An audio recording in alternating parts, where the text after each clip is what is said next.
Hi guys, welcome to Chris Cowlin's channel for this watch along for the live Aston Villa versus Tottenham Hotspur FA Cup 4th round watch along. We are live on YouTube, Facebook, X and Twitch. Thank you so much for joining me. Please do get involved in the comments throughout this watch along and afterwards we will get into the comment section, answer all of your questions on what I fear may be a difficult day for Tottenham Hotspur, but it's the hope that kills you, isn't it? It's the hope that kills you. And I'll tell you why I suddenly got hope again. Because this week, since the Liverpool defeat, I've been saying, well, does it really matter if we get a result against Villa? Because we'll have to face Liverpool at some point and we can't beat them. Well, now, Liverpool have just lost to Plymouth and are out of the FA Cup. Arsenal lost in the previous round to Manchester United. And as far as I'm concerned, they're the two clubs who we probably pretty much definitely couldn't have beaten. Unless a lot of luck went our way. And now they're both out. And so the draw kind of seems to open up. And yet we have one of the most difficult draws possible. Aston Villa away at Villa Park. Please do make sure, if you're not already, do subscribe to Chris's channel. It's at Chris Cowlin. As I always like to say, he is the Don of Tottenham Hotspur digital content. And he is at the game today at Villa Park. So keep an eye out on his channel as well as whilst watching this watch along. Keep an eye out on his channel because he will be releasing videos of the fans, celebrations, hopefully, and the press conferences after the game. Also, this will be the itinerary for today's watch along. I will do the watch along, and at halftime, I'll make sure I get into the comments section and answer all of your questions and talk about all of the things you're feeling throughout this game. And then I'll do a post-match reaction video after the game. And then will be the fan chat show where fans from all over the world will call in and speak to me about their thoughts on Tottenham Hotspur, on the result. And after that, at about 8:35 this evening, Chris Cowlin will be back with the Spurs Chat podcast alongside Craig Dearman, Ricky Norwood and Holly Clemens. So much Tottenham content. For those of you who are watching with me, the absolutely disgusting 4-0 defeat to Liverpool where we didn't have a shot on target on Thursday night, hopefully that will not be repeated today. I mean, the problem is, of course, that Aston Villa have had a whole week off. Yeah, they've got some injuries too. I'll get into that. But they've had a whole week off and they're having a great season once again. But we can only hope, unfortunately, I did say this before the Liverpool game as well, but we can only hope that maybe Aston Villa will not be paying this FA Cup run quite as much attention as they have done their Champions League run, where they've got in the top 8 of their Champions League group, or the one Champions League group, and are now already straight through to the last 16. Let's get straight into the team news, guys. This is the Tottenham team that has been announced prior to the game. Kinski in goal. Porro and Spence make up the fullbacks. And then Archie Gray and Kevin Danso at centre-half. Ben Davis gets a little rest. I'll talk about that more in a second. Then in midfield, Bentancur, Bergvall, and Deki Kulusevski. Kulusevski playing in that 8-10 role. And then out wide, Sonny on the left, Matches Tell making his first start for Spurs since his move from Bayern Munich. And Mikey Moore starts on the right-hand side. And BBC, I can just see on my screen there, BBC doing a big piece before the game on Mikey Moore. And they've got Jermaine Defoe in the studio, who I know coached Mikey Moore in some of the unders age groups for Tottenham. And Jermaine just talking about, kind of waxing lyrical about what an amazing young player Mikey Moore is. On the bench for Spurs today, Forster, Reguilon, Bissouma, Sarr, Davis, Austin, Casanova, Ajayi, and Hardy. Quickly into the Villa team. They've got a few injuries, but it's still a pretty strong lineup, especially in the forward areas. Martinez, Garcia, Digne, Konsa, and Kamara. Tielemans and McGinn. So actually a pretty strong spine, you'd have to say. And then Bailey, Rogers, who's probably their key danger man. Jacob Ramsey, who's been on Tottenham's list for a while, and then Marlon, their new signing. On the bench, they've got a small bench tonight because of those injuries. Olsen, Rashford, and Asensio, their new signings, of course. And then Maatsen, Bogard, Zeich, and Jimo. Gimo, I don't know if I'm pronouncing that right. Probably not. So as I mentioned, Ben Davis gets a rest. I think after what happened to Richarlison in the week, obviously Richarlison has played so many games since coming back from his injury. Ben Davis has done the same, and we cannot afford to lose Ben Davis. That would only leave Kevin Danso as our only senior centre-half in the squad if Davis got injured. And is Ben Davis historically isn't even a centre-half himself, although he has played a lot and he's playing very well at the moment. So I think Ange has probably made the right decision there. No players back from injury that weren't playing on Thursday night. Ange announced that in his press conference this week. Very frustrating because we were kind of told, and it was alluded to us, but I think Ange even mentioned it in press conferences over the last month or two, that he expected these injured players to be back at the beginning of February. Well, now we're heading into the middle of February and they're not back. And obviously the Mickey van der Ven thing, I don't know. Let me know what you think in the comments, but the Mickey van der Ven thing, something smells a bit fishy to me, because he played those 45 minutes. He said that he was feeling great. And then the next week in training says he doesn't feel up to kind of Premier League level yet. And now no sign of him. And then Ange has also said that QT Romero's is a slow burner. He's now saying Van der Ven's is a slow burner. He does say that a lot of these players are going to be back in training the next week and a half or so. The likes of Odebear, Vicario, and more. But just so frustrated. If we go out of both cups because, you know, we're just playing the same players every single week and they're absolutely spent, I do fear for Ange's future. I really do. But obviously, you know, I'll be talking about that throughout the game, and I'm sure in the fan show afterwards as well. Obviously, lots of conflicting opinions on Ange.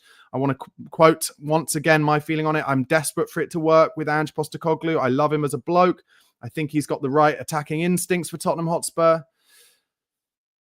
But, you know, managers get sacked for a lot less than what's been going on at Spurs this season, both on and off the pitch in terms of injuries and on the pitch. I'm seeing in the comments a lot of you very excited by the starting lineup. Let's not forget, we had that great turnaround under Mauricio Pochettino at Villa Park, didn't we? Where Harry Kane kind of really did it for the young players, scoring the winner from a free kick deflected off the wall. And that was kind of the time where Poch said, right, out with the old and in with the new. And there's a little bit of that maybe with Basuma not starting in central midfield and Bergvall coming in today. Basuma did have a bad game. Sarr also not starting today, and I'm pretty pleased about that. He was pretty poor in the week as well. But they're going to be a tired lot, and Aston Villa have had a week off, so who knows? Obviously, Matches Tell starts in the number 9 today. He wants to be a number 9. I like the look of him in the very brief amount we saw him against Liverpool. His touch was good, trying to lay it off, trying to get players pressing in behind him. Let's hope we can make him some chances today. Really, in this last year or so, we haven't made our strikers that many chances. You know, Solanke, I think, has been playing brilliantly with his back to goal, but we don't make him many chances.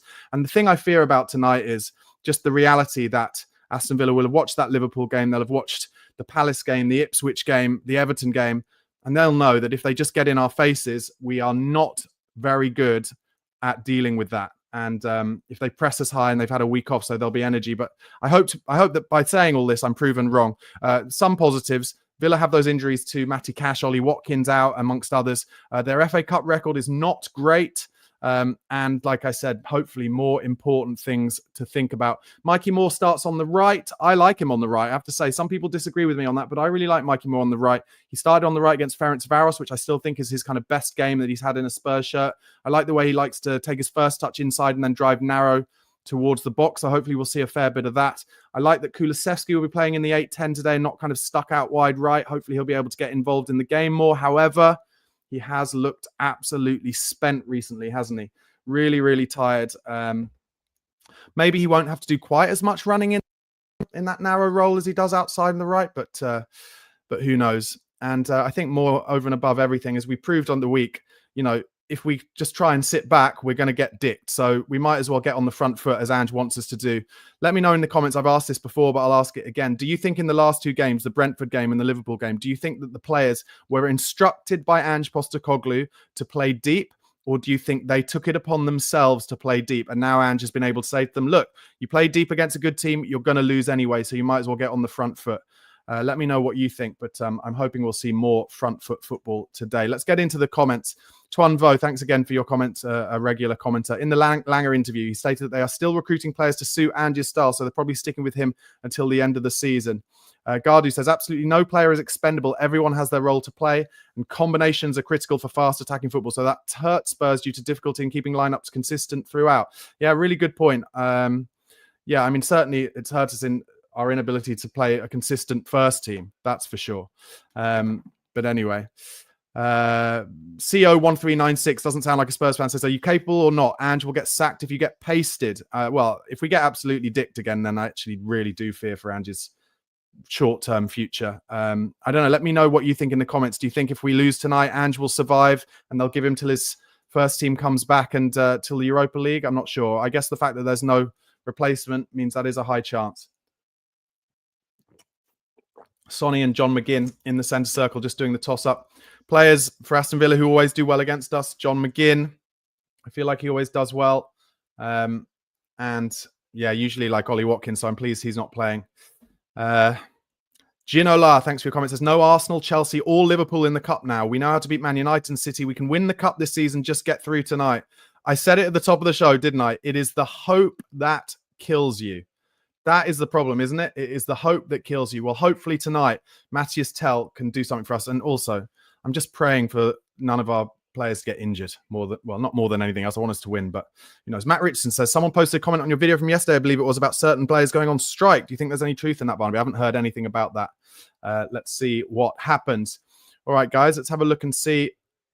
It's on iPlayer, so I'm hoping I won't be too delayed today, but I'll work it out in about 40 seconds time. Spurs shooting from right to left in the first half, guys. Come on, you Spurs. This is a huge game. If we could somehow get through, it'd be amazing as we kick off and it goes straight back to Danso, who's going to go long into the wide left foot, wide central position.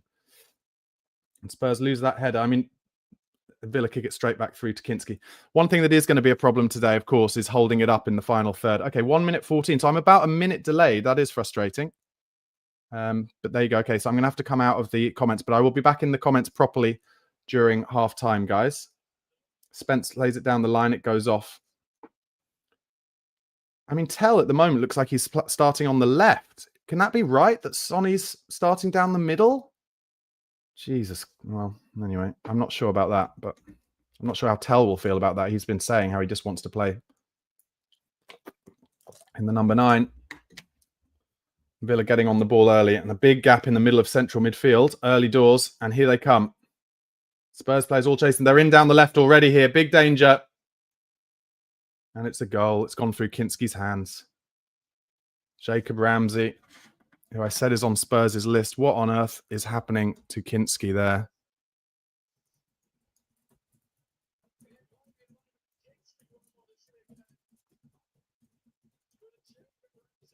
And once again, just so easy through midfield. And then a mistake from the keeper. And I've been impressed with Kinski so far for Spurs, but what is going on with this club at the moment? This sets us up, I'm afraid, for an absolute pasting today. Just so easy through midfield. 4 of the Spurs players all surrounded the ball. None of them got it. And then it just goes to Kinski's left and he just palms it straight into his own goal. Oof, dear, that's not good. Oof, dear, it just kind of bends late, but it doesn't matter. Deary me. I have to say, do you remember the days of like the end of Villa coming forward again, apparently, and there's a corner. They were showing the replay of the goal. I was going to say the latter days of like Tim Sherwood. The players just totally stopped playing and it was just embarrassing. I'm going to take that big scoreboard off because otherwise the score comes up too obviously before I even see it. And the Villa fans now totally behind it. And I really fear for Ange here. I'm sorry. I really do. Exactly what we didn't need to do was get Villa up and get the fans up as the cross comes in. Bergvall clears it. It's not going to... Why is... I mean, it doesn't... Not that it's affected the goal, but why is Tell starting on the left and Son up front?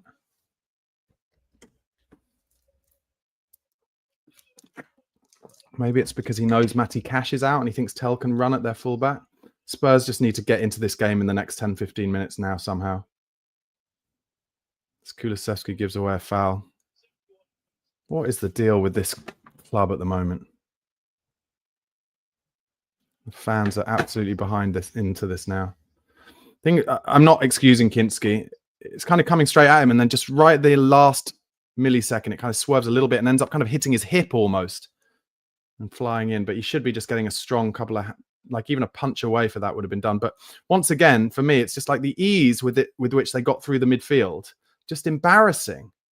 You just can't put everything down to fitness. It's like, it's a mixture of fitness, tactics, everything. And Spurs just, when you've just been done 4-0 away from home 3 days ago, you can't be conceding a goal where you're just letting a team straight through midfield in the first minute of the game. And Villa just popping it about now. Yep, McGinn beats Bergvall easily, and they're in through midfield once again. Here they come out wide left. Ramsey, he's got Dina outside him, but he comes in narrow and he does it easily. And again, Villa just oh my God. This, honestly, at this point, could be absolutely anything. Dina, thankfully, a poor pass. And Kinsey's going to have to try and recover from this.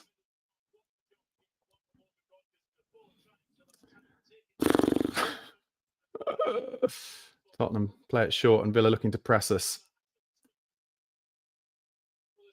Dancer takes a heavy touch, but he's strong in the challenge. Well done, Kevin. What's he given there? There's no way that's a foul. He's literally got the ball.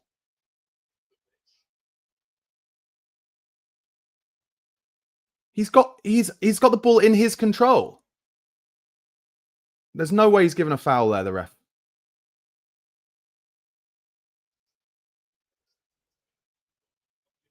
Oh my God.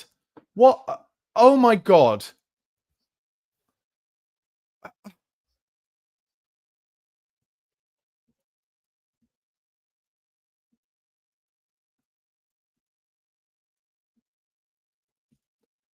Honestly, some of the refereeing the other night against Liverpool was ridiculous, and that is up there. He literally had the ball under his control and its shoulders, and the guy's not strong. Here comes the free kick from McGinn. Comes all the way through, and in the end comes to Tell. And Spurs win the throw-in. We need to just stay in this game for now somehow. Spence gives it to Bergvall, gives him a bit of a hospital ball back, and Spurs fucking around in their back, and Archie Gray goes down the line with it. Villa kick it off.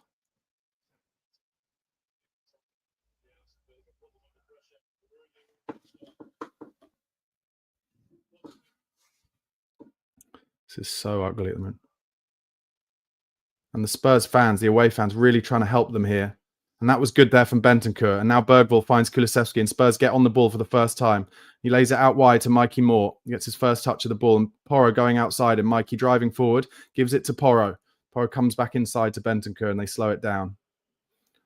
To be honest, at this point, I don't mind us getting a foot on it. Danto, a bit of a heavy ball across to Archie Gray. He's playing on the left of the two. And here's Tell.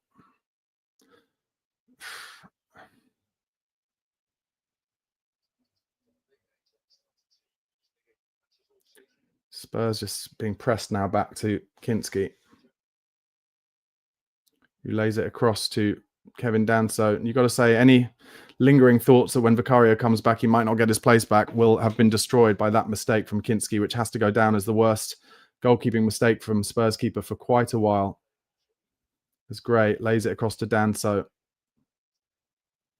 who gives it to Porro, who is pressed high, and he's in trouble here, Porro. Goes back to Danso, who controls it pretty well under pressure, and goes to Kinski, who comes back to Archie Gray.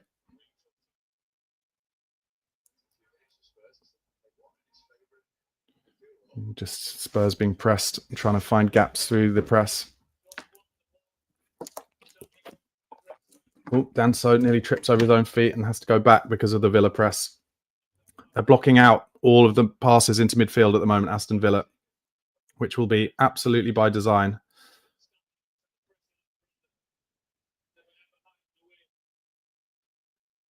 Danso out wide to Mikey Moore, gives himself some space, lays it down the line to Kulusevski, strong in the tackle. Now Kulusevski's got some room down the right. Mikey Moore's trying to make a run for him, and it's a good run for him. Oh, I should have found him, I thought. He doesn't. Porro now comes back to Archie Gray, who lays it across to Jed Spence. I mean, a severe lack of balance for Spurs today. We don't have any left footers. As Tell now drives into a gap. Good lad. Plays it inside to Son. First touch of the game for Son, really. He slips in Tell into the gap. He's at the byline. Turns his man.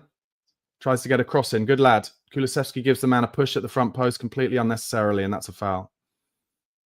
But that was good from Tell. He likes to turn on the ball and front up his defenders. Excuse me.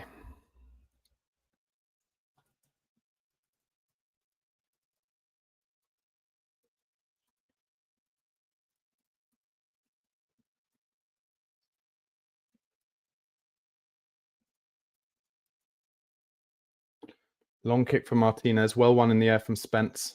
And then all the way back to Kinski, who goes to Archie Gray, who goes to Lucas Bergvall and takes on the half-turn. That's good from Lucas.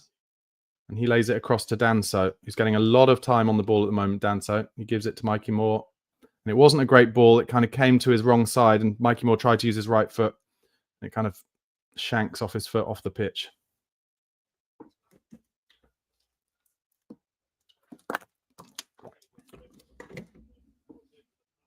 Do you know what it's similar to? Who was it we were playing where we just where Dragishin just let the player come to his left and he put it in the far corner? I mean, this is obviously the keeper's mistake this time, but the freedom that we let people in down the left-hand side to just get a free shot off, completely ridiculous. Sorry, they're just showing the replay of the goal. That's why I'm talking about it again. Anyway, at least Spurs have not conceded again, and we're at 10 minutes now, but it feels a lot like end of days for Tottenham now. It really does, and for Ange Postecoglou. And a lot of the fan base have asked for a long time, have said, you know, Daniel Levy sacks managers too easily, etc. Well, he's not sacking Ange Postecoglou, so are you going to give Levy credit for that? I mean, I'm not. Anyway, one from Porro, and Kulusevski gets involved, and Bergvall then passes it straight off the pitch as he's trying to find Pedro Porro.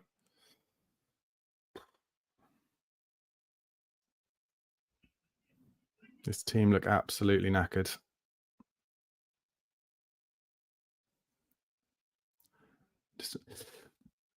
And they're just imagine when you're knackered already and then you give away a goal like that, how much energy it must take out your legs. As John McGinn just comes through midfield so easily, lays it off. And there's a gap in the half space, but a good tackle from Bentancur, but then the second one wasn't good. And Bergvall tried to help out, but it bounced luckily for Villa, and now they get it out wide right. Bailey now. He's a good player, Leon Bailey. And he's found again. And now they've got a 2-on-1 out wide. Bailey comes inside. Tielemans. And that's going to be a foul, is it? No, it's not given as a foul. Probably should have been. Kulusevski gets a touch in. And Son's second to it again, as usual. Villa just first to everything at the moment.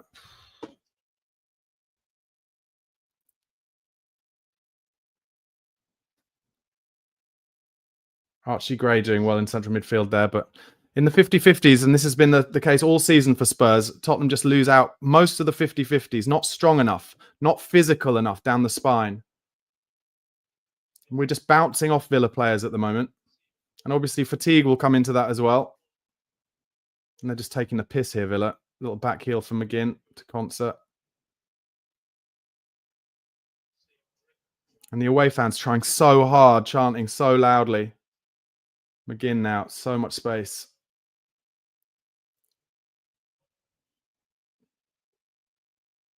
And here they get to the left-hand side with Digne. Oh, it's so easy. They're in down the left again at the byline. Cross for Digne, and it's off Porro's head for a corner.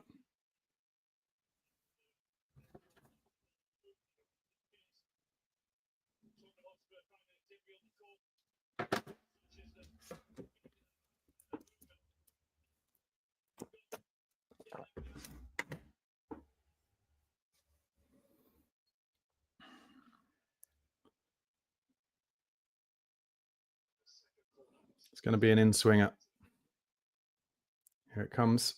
And Bergvall deals with it. He's good at defending corners, Bergvall. Oh, and then we've run ahead of the ball, Tell, and now they're in down the right-hand side. Sonny gets back in position well, but again, a 50-50 bounces to them, and Bailey shoots high and wide.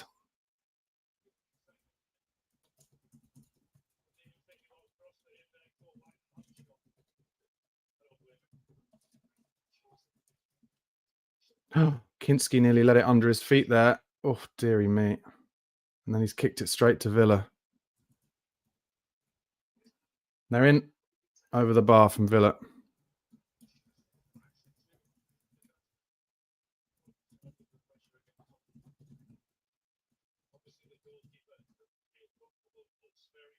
Oh, God.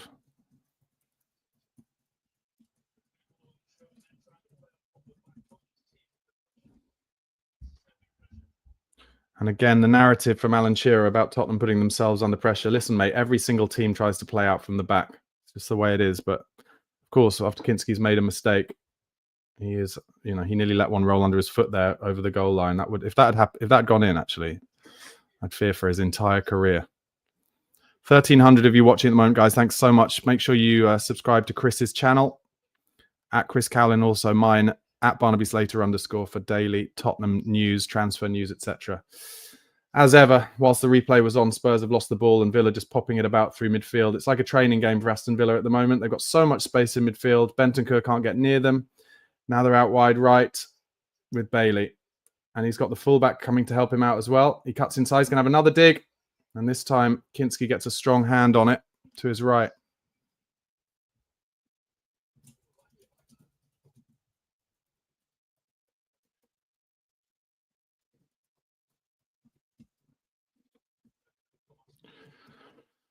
So I said it in the fan show after the Liverpool game that I felt that Ange Postecoglou should have made a change after 10 minutes against Liverpool, because it was obvious what was happening, and I feel the same now. 15 minutes gone, he's got to make a change. I don't care if he hooks someone off the pitch. He's got to do something to shore this game up, because we're just getting absolutely dicked here. They're just taking the piss out of us. They've got so much room in midfield. Take Sonny off and bring someone else into midfield as far as I'm concerned, so we at least can keep the ball for a bit, because otherwise this game is gone. Anytime soon, they're going to score again, and Tottenham cannot get on the ball.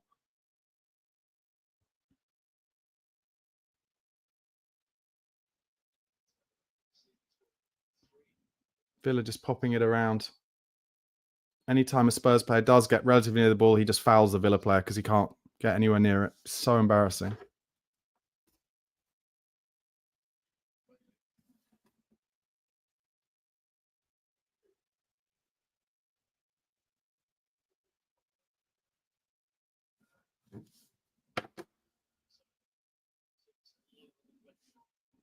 Just showing Kinski's save to his right again.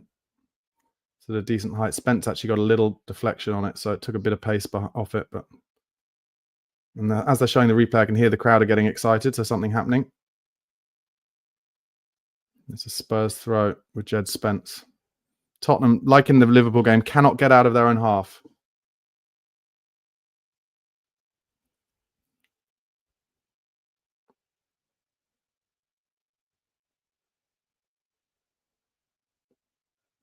And Tell can't hold it up down the line. We've got nobody who can hold the ball up in this squad, apart from who isn't injured. Solanke and Richarlison both injured.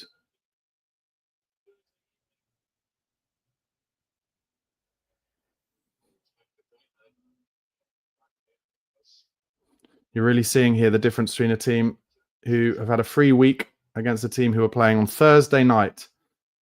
Pretty much unheard of, by the way. I think it might be the first ever Thursday night semi-final, second leg of a Carabao Cup game. But of course, Tottenham having to deal with it and having the piss taken out of them by every single pundit and every single fan, and nobody mentioning the injuries. Just a joke. Oh, God, and Kinski just giving such a horrible ball out there. In the end, Dancer had to just whack it off the pitch.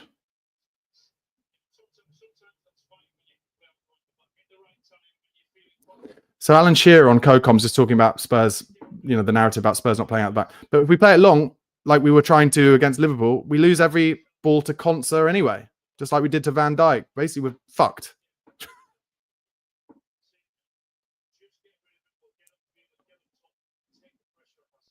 And here we go. Villa have beaten all 5 of our midfielders there.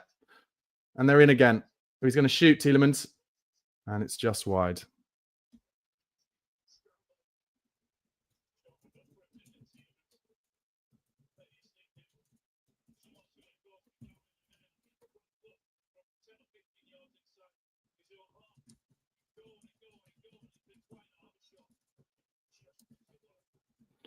Honestly, the ease with which people get through our midfield is so laughable. It is so laughable.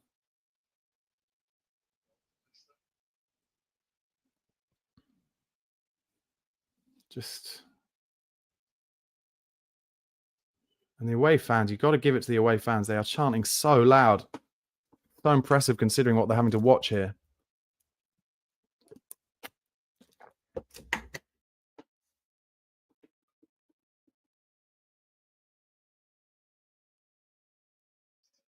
And another foul from a Spurs player, Bergvall this time. And like I said, every time that any player gets anywhere remotely near a Villa player, they just foul them because they can't get the right side of the ball.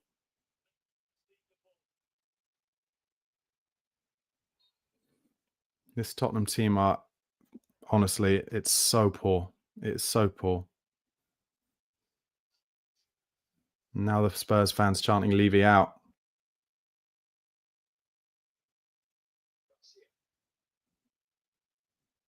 Villa being a bit dangerous in their own box there, but McGinn able to turn around away from 3 players and deal with it.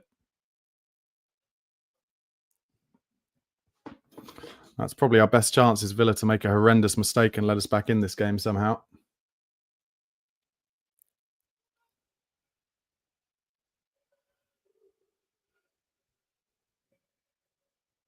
Danso battling hard there, but he loses it. And Bentancur helps him, but it still bounces straight to Villa, and they're in down the left now. Ramsey again, is it at Porro? Shoots, and it's wide.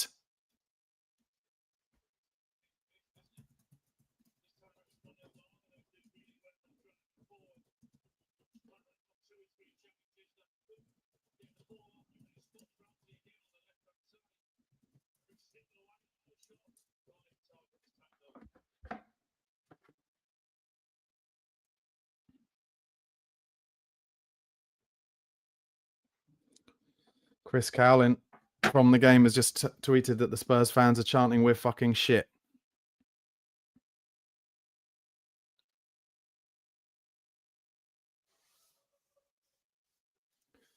I don't think they're playing for him, guys. I don't think they're playing for him.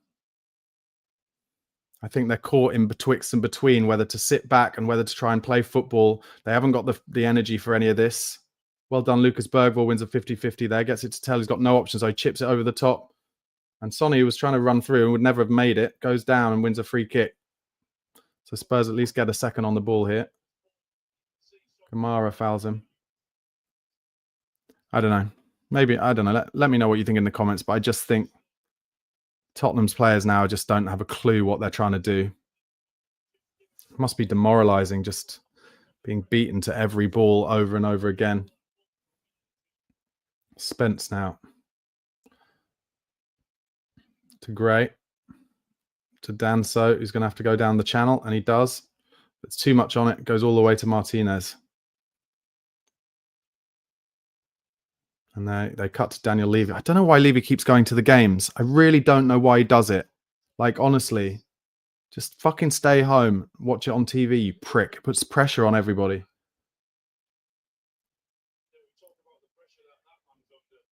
Sonny wins a header there. Kulusevski battling, but again, Tottenham losing every 50-50. But Bentancur comes and helps, and it comes to Spence, who hasn't really had much time on the ball in this half. And he goes backwards to Bentancur. Tottenham on the ball, just so slow. They've got no confidence. It's so easy for Villa to just press. Danso comes across to Archie Gray. Goes in the middle to Bentancur. Pressed by 2 players. Archie Gray comes wide to Tell. He drives down the left-hand side a little bit. Tries to turn his man. Flicks it back to Spence. Bit of a hospital ball. Spence does well. Oh, and then the ref gives a free kick against Spence when he's got the ball.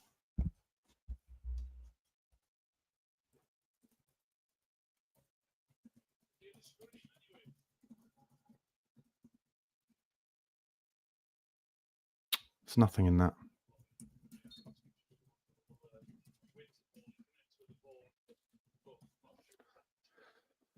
Referees just give fouls whenever players scream, basically. Villa just played it straight through Spurs' middle so easily, and like 7 players taken out of it. They're in down the left now. They're in the middle. And Kinski is able to dive at the feet. Honestly, I'm just going to laugh each time Villa play it through our central midfield because it's so easy. Now some space for Kulusevski. He's got more. Is he onside more? He is onside, you know. Moore is in. He's got to get it across the middle to Sonny. It's a great ball chance. Sonny's missed. Sonny has missed an open goal.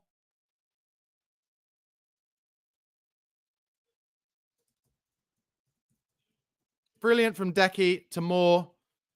And a great cross. A brilliant cross. And Sonny is 8 yards out and saved by Martinez.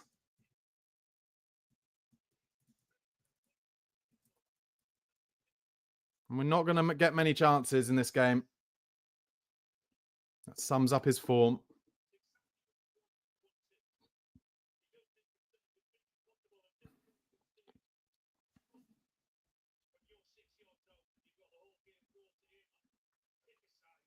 And a Villa player goes down, and I don't mind that. Let's take a bit of time. Let's get Ange needs to talk to them here, and he's not talking to them. He needs to go and talk to some of them. That was brilliant from Decky. Got some space, played it through to Moore, and Moore's cross was absolutely brilliant.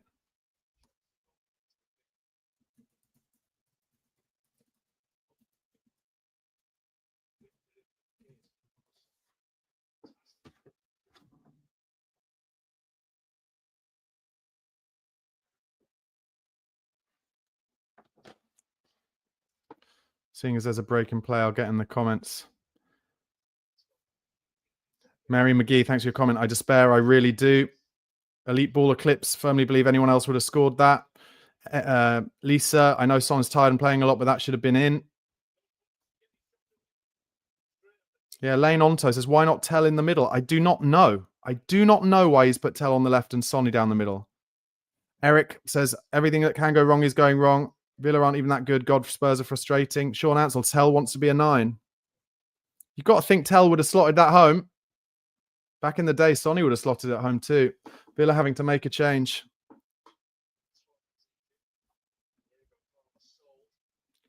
Oh, and it's Conser going off. That's not bad news for Spurs, you know. Oh, and he's done his hammy, I think, there. I mean, Martinez makes himself, they're just showing the replay. Martinez makes himself big, but when it comes across the box like that from the right, you've just got to slot it the way the ball's coming from. Slot it the way it's coming from, but instead he waits for it to try and wrap his foot round it. Martinez spreads himself.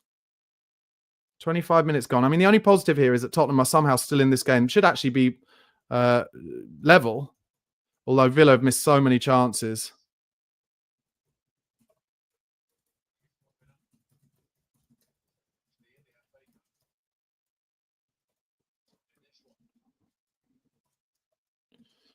Just before Sonny had that chance, I laughed because once again, Villa just got through right down the spine of Tottenham's team so easily. It's just embarrassing to watch at Premier League level. It really is. And that's, I'm sorry, you can say what you want about fatigue, but that's tactical. That is tactical.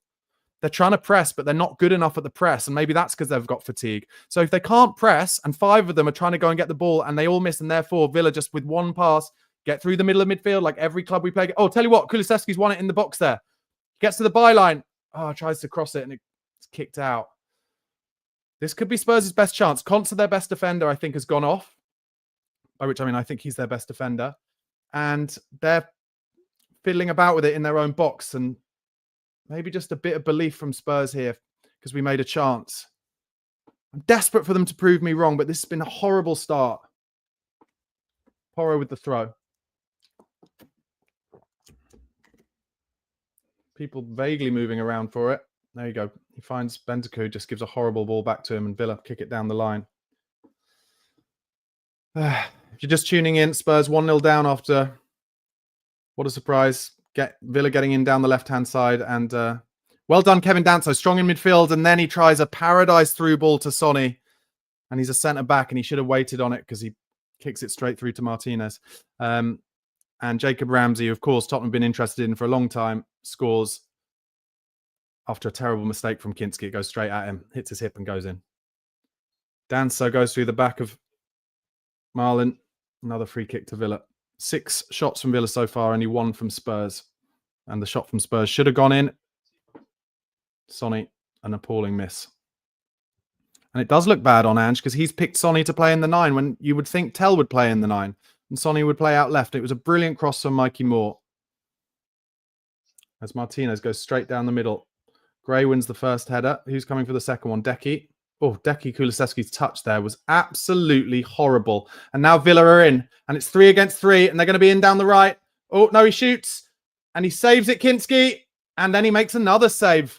Tell you what, I think the second save's better there. He makes a save and it gets rebounded straight to Villa play. But maybe it hits the post and he doesn't save the second one.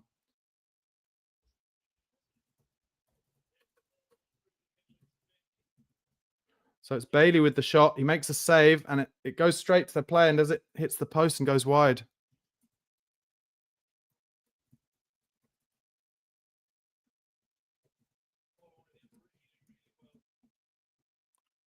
Yeah, it should be a corner. It hits Porro and then the post, but the ref's given it to us. That's kind of him.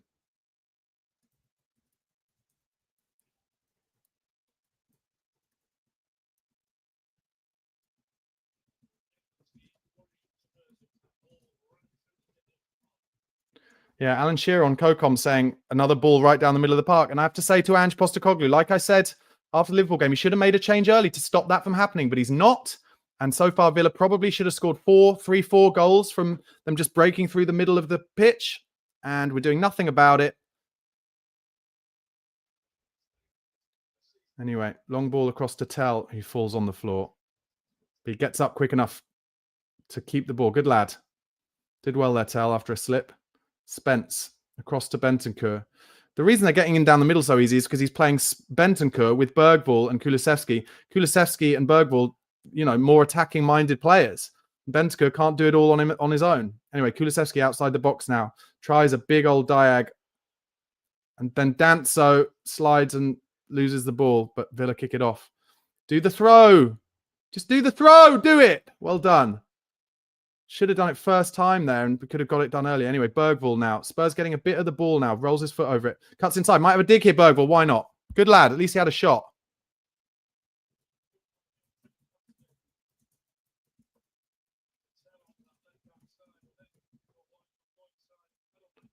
Yeah, Alan Shearer saying he doesn't mind that either. I like that he took some responsibility. Half an hour gone now. Spurs still somehow in this game, although should be level because of Sonny's goal as well. Weird game.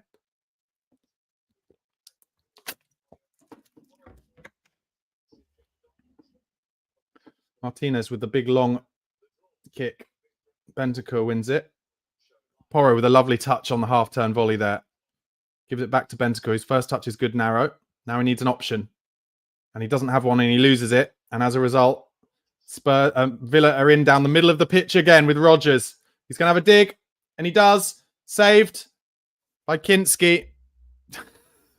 I'm laughing again because I got through the middle again.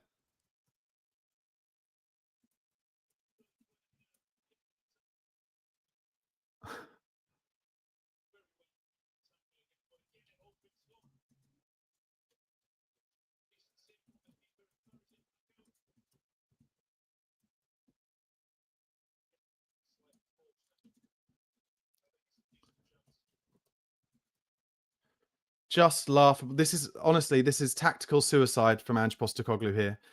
And if he says it's because of the injuries, then fine. You change the fucking formation. We're being embarrassed on live television here. The same tactic just happening over and over and over again. Straight down the middle of the pitch. Straight down the middle of the pitch and then pass it out wide or have a shot. And somehow we're only one down. And here they are in midfield again with McGinn, who's got no Spurs player anywhere near him. He can just tap it around.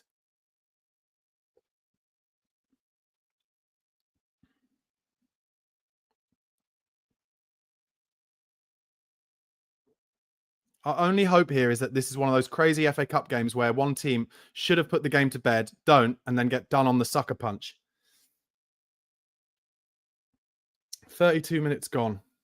Sonny just can't even bring himself to run almost. He's so heavy-legged. I don't know where these players are going here. Oh, and there, Jed Spence took some responsibility and came in off the left-hand flank to win the ball. And as a result, Bergvall gets it out wide to Porro. Can he get a cross in here, Porro? And it goes for corner. A Tottenham corner, no less.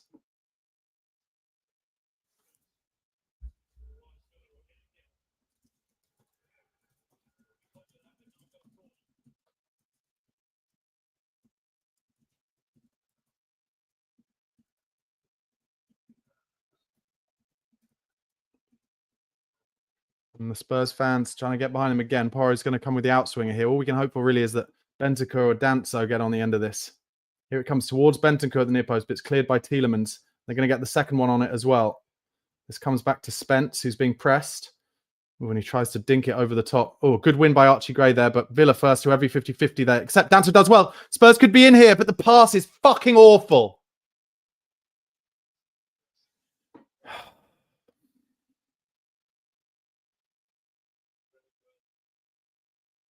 Son wouldn't have made it to it anyway, but there was a gap for the pass to go in early. Anyway, Spurs have a throw and it comes back to Danso, who comes in narrow to Archie Gray, who puts a ball into Spence, kind of puts him under pressure, goes wide to Tell. His first touch isn't great. Keeps it. He's got no options, goes out wide to Bergvall, who dear. Just Spence finds Gray. And Villa putting the press on.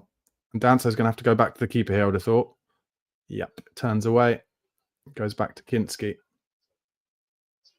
Drop off him, Gray. Drop off him. Yeah, drop off him. Drop off him. Kinski goes right to Danso. He puts his foot on it and wants Gray to drop off again. And it does come across to Gray now.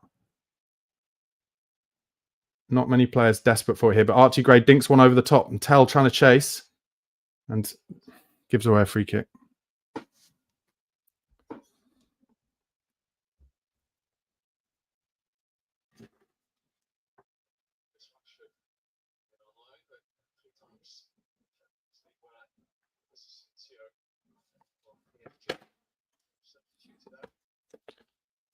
"35 minutes gone.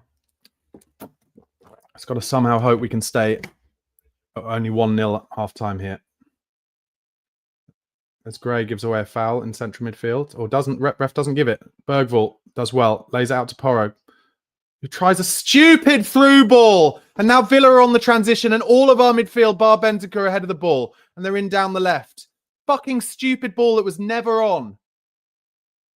And they're in down the left now. And it's right in the middle and Kinski claims it.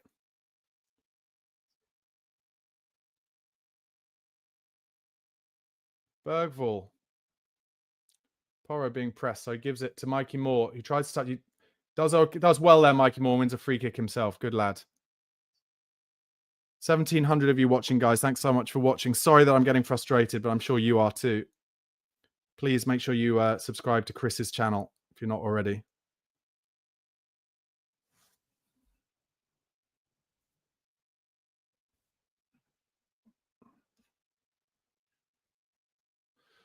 Danso. He's not, I wouldn't call him comfortable on the ball, Danso, but he's like okay with it. It's kind of, it feels like it's a bit of a hot potato when he's got it, but he's also tries to be brave sometimes as Bentancur digs it across to Spence. Out wide to Tell, who is beaten to the ball who's beaten in a 50-50 by Leon Bailey. And I would say at the moment, Tell doesn't look like he really wants to play on the left-hand side that much. Yeah, Leon Bailey, not really renowned for his defensive work, but beating Tell in a 50-50. Heavy touch from Villa there, and that allows Bentancur to get the ball. Gets it back off Archie Gray, and then goes across to Pedro Porro. The only positive here is that somehow Spurs are not losing more than 1-0. Goes out wide to Mikey Moore. Oh no, it's Kulusevski, sorry. Looks like Kulusevski and Moore have swapped for a little bit here. Kulusevski's gone wide right. Here it comes to Tell again on the left, fronted up by Bailey and his fullback. So Tell tries a cross to the back stick, but it's easily cleared by Dina. Comes out to Porro. Can he get a good cross in here? There's too much air on that. Oh, and a little bit of a handball there, but Villa managed to clear it. Oh, and then Archie Gray is beaten on the turn by Marlon.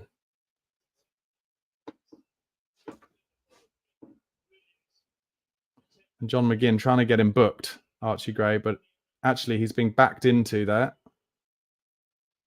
Archie Gray.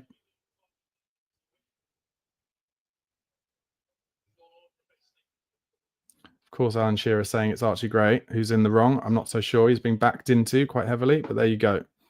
38 minutes gone. Villa now with Luca Dina down the left. Kulusevski not looking to engage with him whatsoever. Mikey Moore now looks like he's gone back out to the right side, so it's just temporary. Oh, and Sonny nearly nicks it off the centre half there.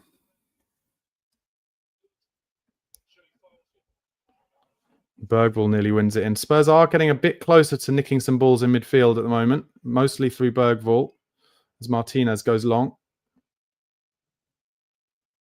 And that comes back to Bergvall, who gives it into Tell, who loses the 50-50 first and then works hard. Does well, Tell. Now give it easy. Then he passes it to Leon Bailey. Then he wins it back, Tell. Well done. And Spence. It's a throw into Spurs.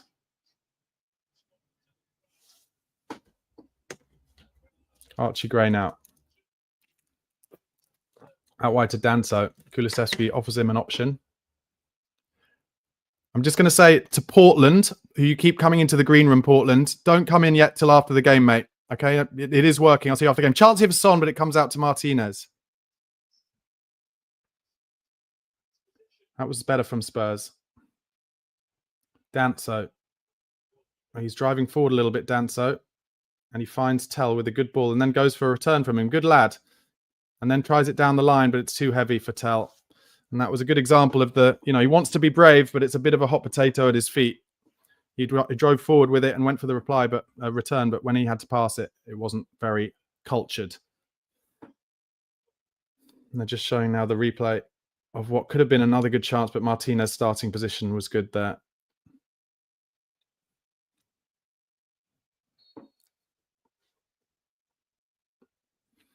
Digne. And this is where Spurs are getting their biggest sniffs as Villa just try and play it across their back four. And now they play a longer ball and Danso wins it and goes back to Gray, who goes back to Kinski, who's being pressed quite hard from Marlon, but that's good bravery from Kinski, goes back to Archie Gray. 40 minutes gone now. Spurs popping it about a little better. Oh, terrible ball back from Matthias Tell. And thankfully, Bentancur helps him out. Deary me.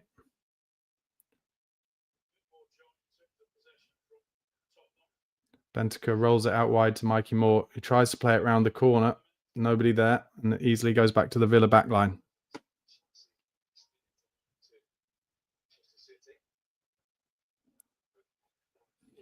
Now Villa popping it back to Martinez, who rolls it across his own box. And Spurs pressing, but not very well. Porro does block the pass out.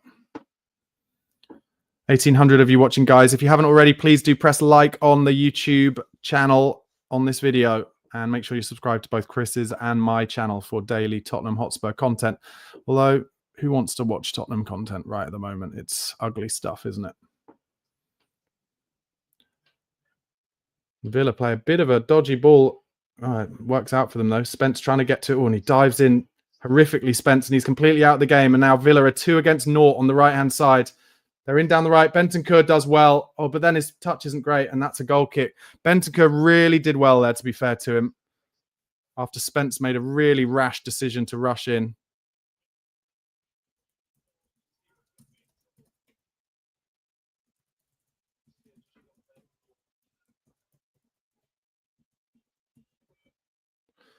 Kinski goes long this time, up to no one, presumably. Yeah, easily won by Aston Villa, who just head it straight into their midfield, and they win it in midfield. Now it comes towards Son, who gives a horrible chested ball to Kulusevski, and now Villa are in down the left-hand side. Sonny is trying to help out. Oh, dear, it's so easy for them. But another good tackle from Bentancur, who is putting himself about a bit, to be fair. Porro plays a ball to Kulusevski, who is fouled. Oh, my God, and the ref doesn't give it. I cannot believe that. Anthony Taylor. Villa are coming at us in. They're at the byline now again. And the ref's blown his whistle. I'm not sure why. Is it offside?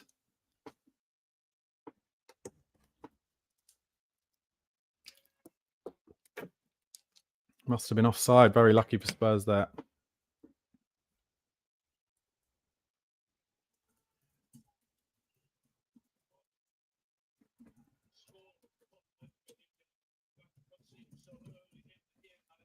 Yeah, Shearer just saying small positive that Spurs haven't conceded again.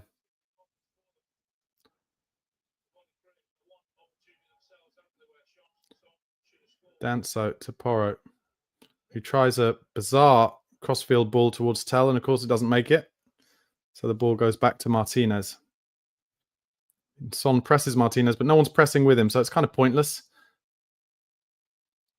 And Villa just pop it about again. Just let's get this to half-time.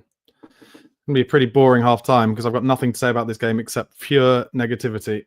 But I guess, anyway, Digne now running down the left-hand side. Oh, and he's made a secondary run. And Danso, between Danso and Porro, they kick it off for a throw-in. This is so laughable, man. This is so laughable.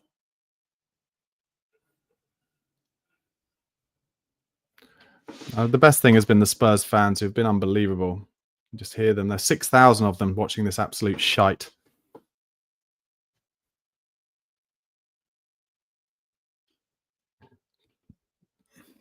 McGinn turns Bergvall.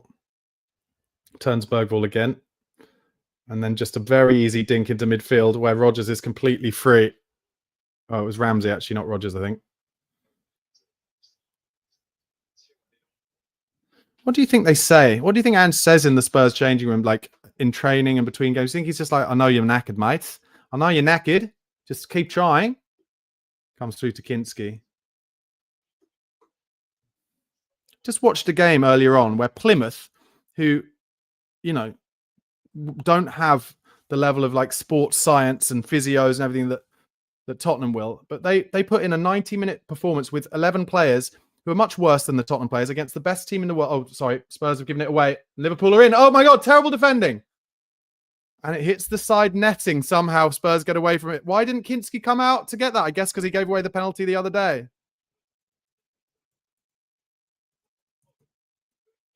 So great. Tries to pass it out, passes it straight to Villa.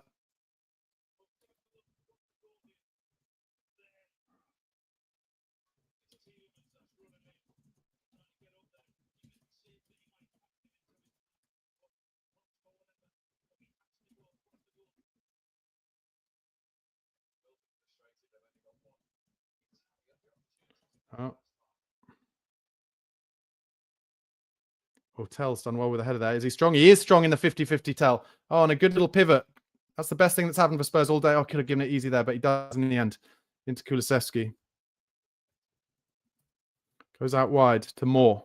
Got Porro outside him. Oh, and Moore tries to find Kulusevski, but he wins the second ball, 50-50. Well done, Mikey Moore.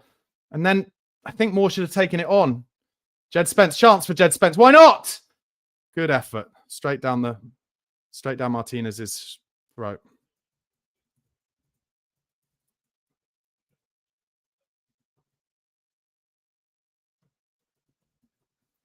At least we had a shot, and it was on target.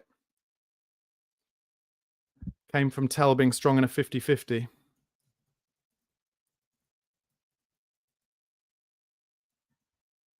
Martinez wasting time now. I don't mind it, to be honest.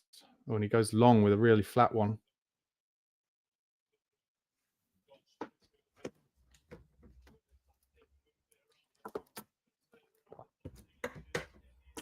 And that should be half-time, actually, which I'd be pretty happy with at 1-0. And it is. Aston Villa 1, Tottenham 0 at half-time.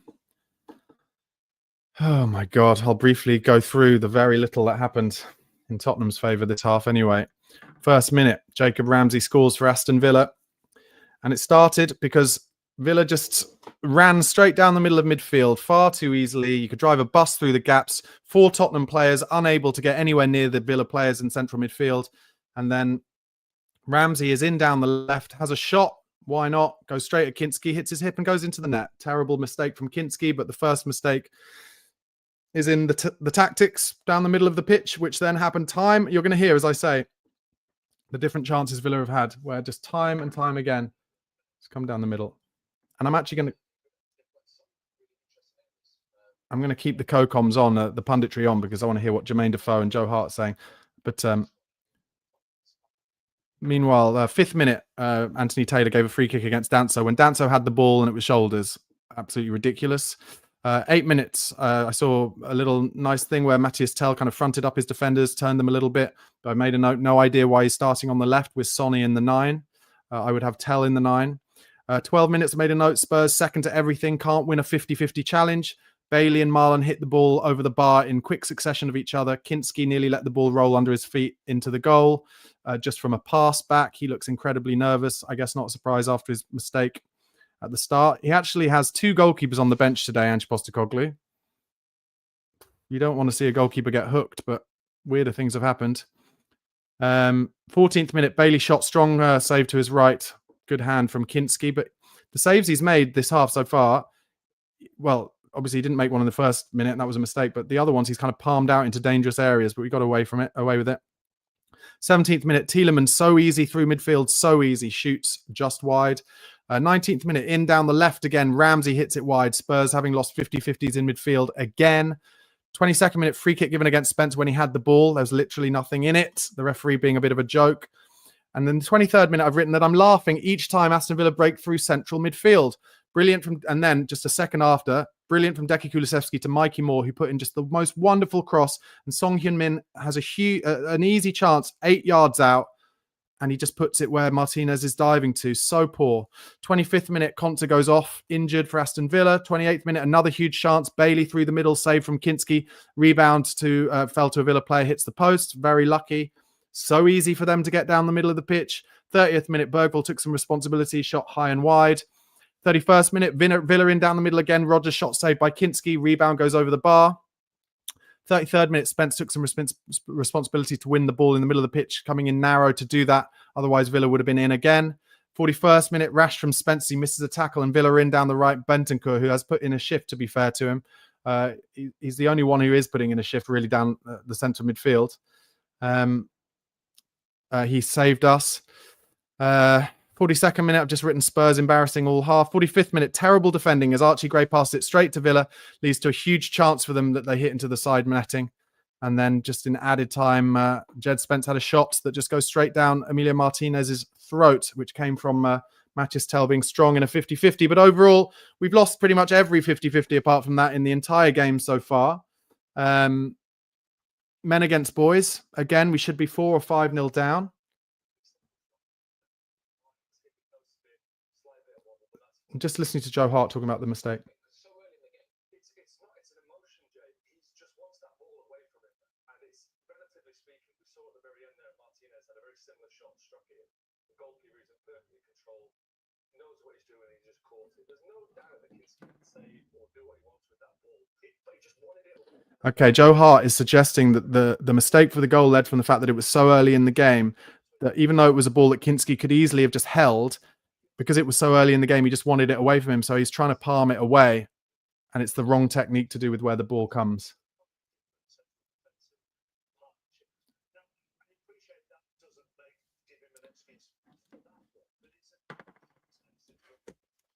Chapper's just trying to give some context with Spurs' injuries, but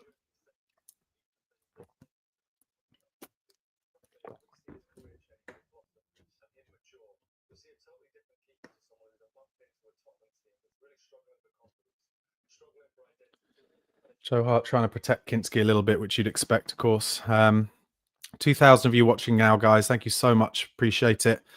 Please do press like on YouTube if that's where you're watching. And do subscribe to Chris's channel at Chris Cowlin. And also you'll see my channel there in the bottom left-hand corner at Barnaby Slater _ on YouTube. I'm only about 700 away from 15,000 now, guys.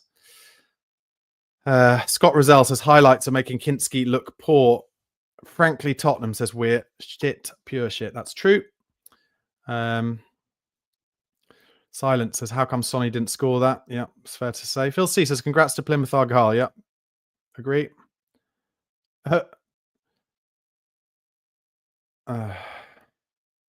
Gary Beck says, we don't have the bench, but I'd hook Bentancur, Son and Kulusevski. One Gang says, what a season. Yeah, that is an understatement. Phil C says, we're definitely getting outnumbered in midfield. Well, I said it, didn't I, after 15 minutes? Like I said after the game against Liverpool, I said, Ange should have made a change after 10 minutes and brought someone off if he had to. But when you, you can't watch a game like this where it's so one-sided and just keep it the same. I'm sorry. And it was the same against Liverpool. Just getting outnumbered in midfield all the time, just popping it about. And so many times like this, I'm watching a replay now where 4 midfielders of Spurs just getting beaten with one pass. It's so poor and so embarrassing. Just over and over again.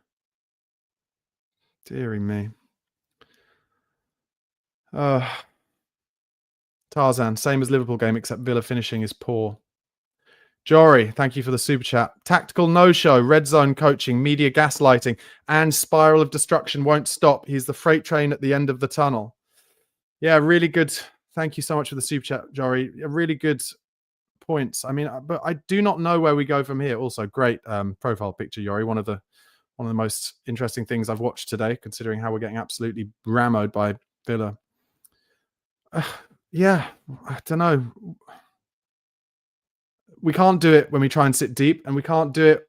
Well, I don't know what he's trying to do today, to be honest. I really don't. I personally just don't think you can blame everything on the injuries. And, I get abused in the comments for saying my take on the injuries. Why are we getting so many injuries? But it's a question that no one's quite able to answer. Wasp Zero says Postecoglou has no idea. Everyone but him can see the gap the size of Russia in midfield. He has to go. Yes, there is a gap the size of Russia. Ruby, yep. Hi, Barney. What are your thoughts up to this moment? Do you think we will qualify for the next round? No, I don't. But thank you for your comment. I really appreciate it. But I'm going to be as honest as I can. No. Hotspur Hero says, what is Levy waiting for? If Ange doesn't go after this inevitable defeat, then when is enough? Enough. Yeah, I mean, I guess the reality of it, it's very difficult because there's no one to come in who everyone can say, oh, that would be the right manager. I mean, other than for me, Pochettino, and he's not going to leave the American national team, even though they're just showing the Sonny chance. Beautiful ball from Decky through to Moore on the right, gets ahead of his defenders, and it's just the inch perfect cross for Son. Such a shame, but we didn't deserve shit anyway. It's kind of the one time we got in behind Villa's midfield.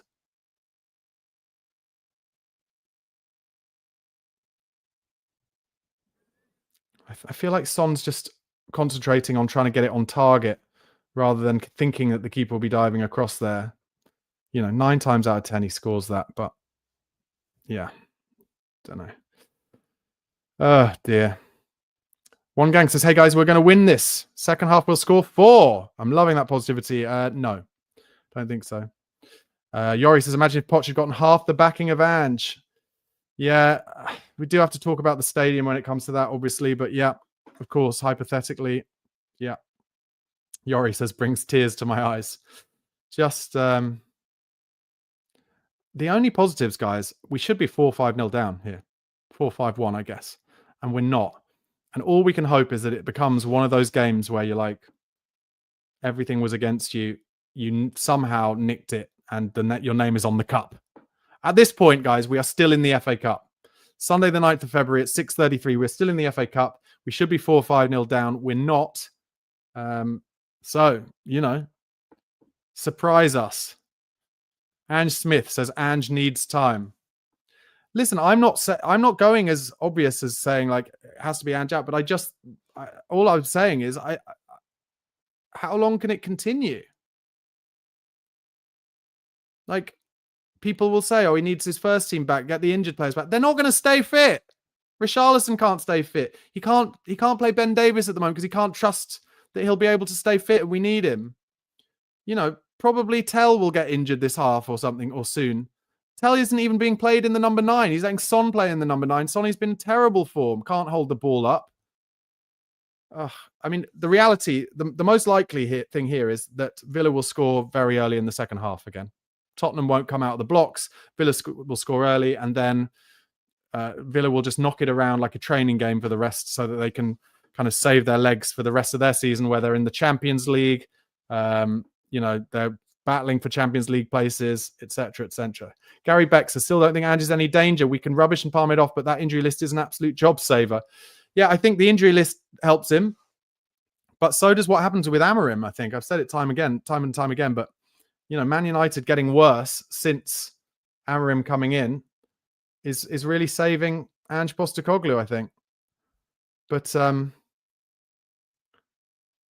it is the painful rebuild that Pochettino talked about, but I don't think anyone thought it would be this painful, like 14th out of both domestic cup competitions, most likely. Yes, into the last 16 of Europe. But what makes any of you think that we're going to get those players back and keep them fit to play in 2-legged Europa League games? It's just not happened. Because it's not like it's just this season. This has been like this since that Chelsea game last year. Since 10 games into it. Ange Smith says, sacking Ange will achieve nothing. He knows how to win cups and is an underdog manager. His 3rd season with us will be world beating. Yeah, maybe if we go down.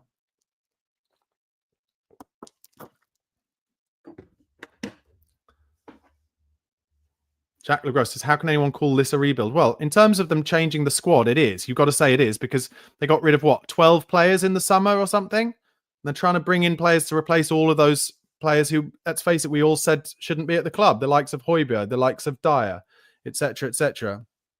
So it is the rebuild. And we're doing it by trying to buy young players, which equally is, in one way, if it works, looks great for the future, but at the moment just looks like they're lambs to the slaughter. Godfrey says stick 2 forwards up front instead of relying on 1 forward through the middle. Well, we don't have 2 forwards, do we, really? Sonny's not a number 9, even though he's playing there. Are you suggesting we play Sonny and Tell there? 2 players who can't hold it up. Charles Preston says, we actually look much better in the closing exchanges of the half. What we need is courage and conviction. Yeah, but... Yeah, well, I hope you're right. Yeah, Gary Beck says it's 100% a rebuild. 18 players have left the club under Langer. You'd Army 08. Who would consider giving the job to Sue Perkins from the BBC until the end of the season? Oh, dear. Just so bleak, isn't it? I'm going to see what people are saying on Twitter. Why am I going to take that risk? Why not?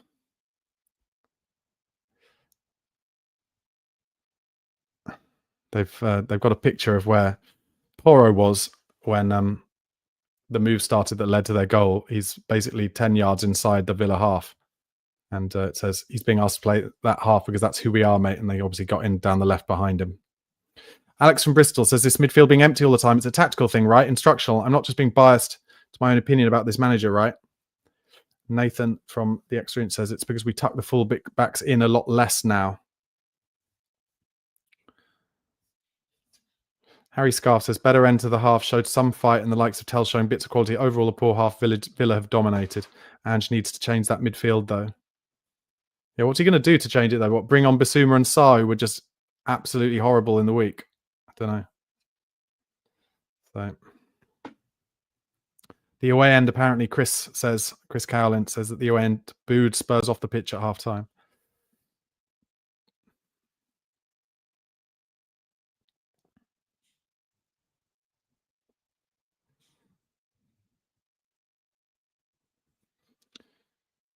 And the Villa players now starting to come out for the second half. Only 1-0, guys. Sebastian says, is there any chance Poch can manage a national team and a club at the same time? It's happened before. Yeah, I wish. Doug Hill says, Biss on for more. Mikey Moore did the only thing. Is that a suggestion or is that what's happening? If that's the case, Mikey Moore actually did the only good thing of the half, setting up that chance for Sonny.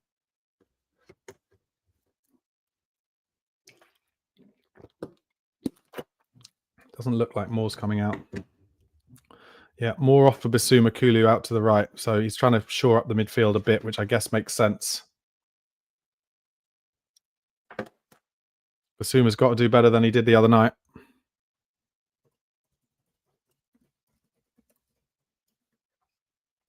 So, 45 minutes till we're out of the cup, probably. But I hope by saying it, I'm wrong.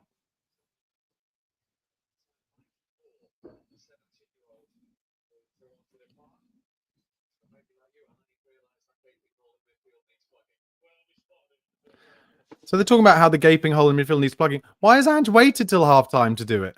Like, why has he waited till half-time to do it? We should have been 4-0 down. He should have done it after 10 fucking minutes. Anyway, I mean, I thought Basuma and Bentancur played well together against Brentford, but most of the time, a lot of the fans think that they don't play well together, but they're going to have to today.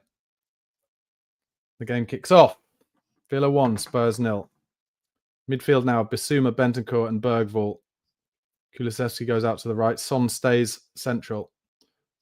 Martinez finds Digne, who goes long down the channel. And Porro picks it up in a bit of space, actually. Basuma just jogging next to him, not really looking to find any space whatsoever. Bentancur Bentancur now has it in midfield. Oh, and just plays a horrible ball across midfield. And Villa and Danso does really well. Deary me, what was that there? Spence now tries to dink one over the top towards Decky. Oh, it's a horrible pass off the pitch. My God.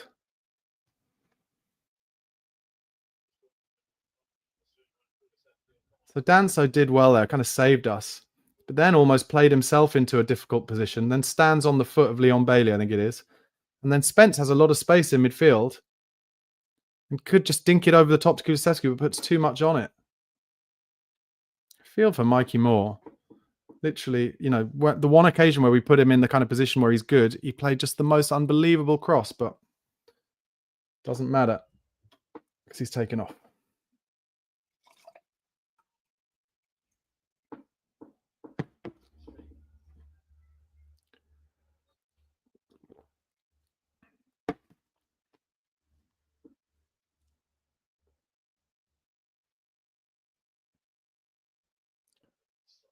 Bentancur nicks the ball in midfield. Tell now.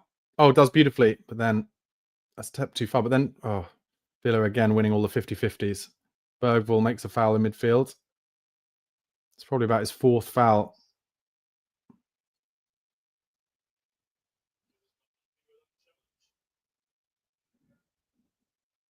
He's just late there, Bergvall. It's not a bad foul at all. It's just late.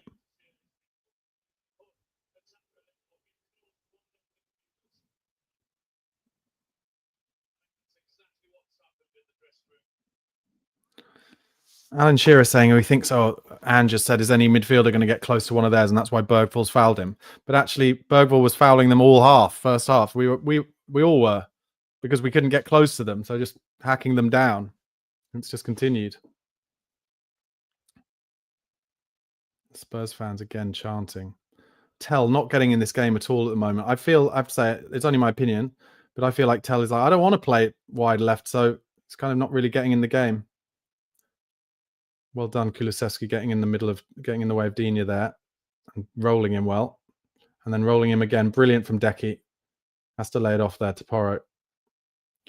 He gives a bit of a dodgy ball to Bentancur, who protects it well. Goes back to Porro, who goes across to Archie Gray. He's got no one out wide, so he has to come back to Danso, who comes to Bissouma, who goes to Bentancur, gets it back. Bissouma just getting touches on the ball. Then plays a pretty horrible ball to Kulusevski, puts him under pressure, gets it back, Bissouma. And Villa pressing us all the way back to Kinski, which is familiar. Kinski goes wide to Archie Gray, who obviously doesn't have a left foot, so has to come straight back to Kinski. And there's the lack of balance. Spurs, this team, devoid of balance and devoid of pace. Very one note and devoid of confidence, which is the key, obviously. Because when you're supposed to play handball, it's supposed to be about 1 and 2 touches, flicking it round the corner, pressing them relentlessly. And none of it is happening. They're just lacking belief. Just tapping it around the back line now. Bissouma gives it to Bergvall, who goes out wide to Spence. And Tell makes a little run. Oh, no, it's Tell actually. And Spence made a run inside him, but Tell forced to come backwards because at least he turns his man there, Tell. And then he finds it out wide to Spence. Bergvall. Bentancur to Danso. Now he's going to need an easy option. Gives it to Kulusevski. Oh, he's in. He's in here down the middle. Son again. First touch isn't great, though. Yeah, his first touch allowed the defender to get back. But that was better from Spurs. I did mention about handball being about playing it round the corner, and that's exactly what happened.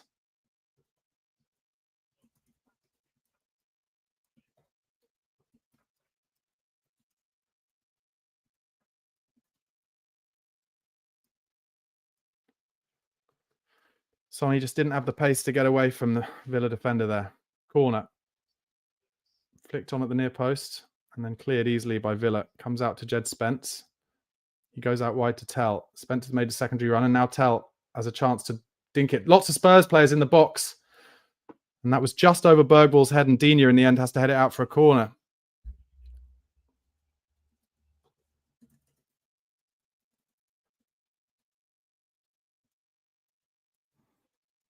Two corners in a row for Spurs. Wow. Villa look a much more physical side than us, though. In swinger, hits the first man. Oh, wow. That is so lucky for Villa. But actually, Tottenham win it back through Porro. No, wait. What is Porro doing? Well, Porro there, being incredibly sportsmanlike, was calling for Kulusevski to stop because he felt there was something wrong with the Villa player. But I think the ball just hit his head.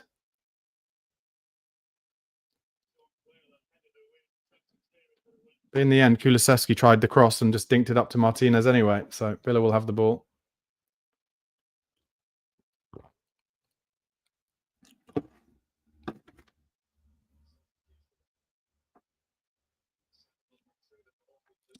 As it stands, Spurs going out of this tournament with a whimper.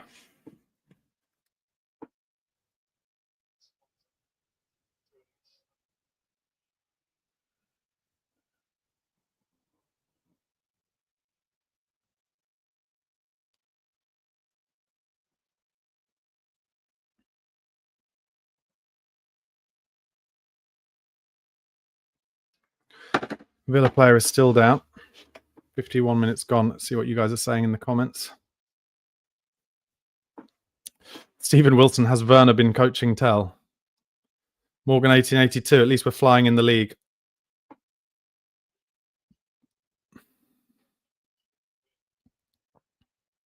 Peter Elsey, we need this clown Ange out. Sooner the better, in my opinion.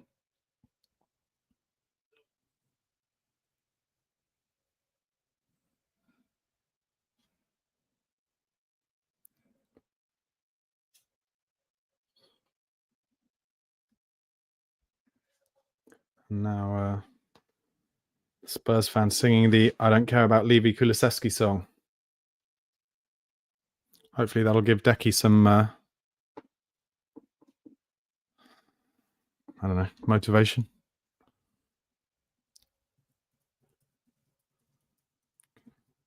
So at least a couple of minutes will be added on at the end for that. Pina was down for maybe 2 or 3 minutes there. Most likely Tottenham will be out of sight by then, I would have thought. But hopefully I'm wrong. Somehow we can find a way to turn this round.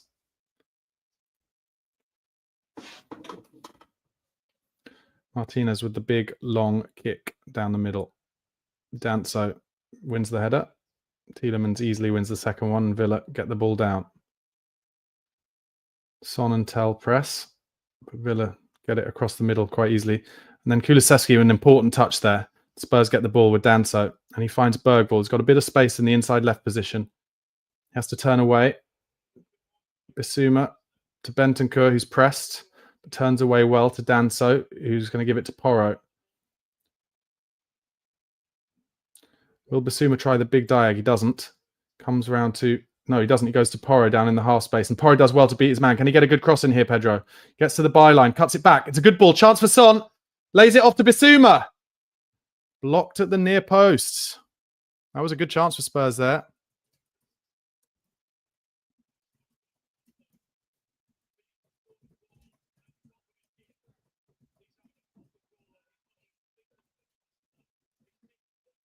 And Alan Shearer is saying that if Son was confident, he wouldn't have dared pass that to Bissouma in that position. It was a good opportunity for Son, but he passed it. He thought Bissouma was in a better position. Bissouma kind of half-heartedly side-footed it towards goal, and it's blocked for a corner. Porro taking this one now. What we could do with is a Villa player going mental and giving away a penalty stupidly or something. Porro's going to outswing this one. Flicked at the punt post by Bergvall. Oh, chance for Bergvall. Can he get it down? Oh, God, he didn't shoot either. He should have just whacked that at the keeper.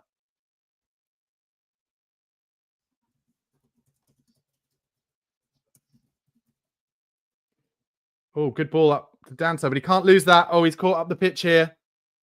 He's caught up the pitch, and Villa have men forward, and they're in down the inside right channel. Spence does brilliantly.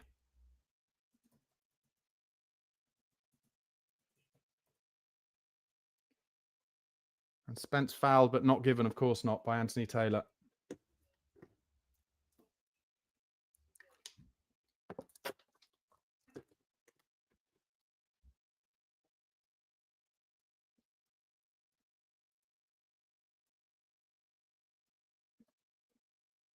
They're in down the right again here now, Villa. Easy cross chance. Oh, came to the near post, but cleared by Danso. And now Bissouma breaking through the middle. He's got so much time and space here, but he's on his own. He's got Decky outside him. Here we go. Decky now running towards the box up against Luca Dean. He's going to cut in and have a dig. He does, but that's just so easy for Martinez.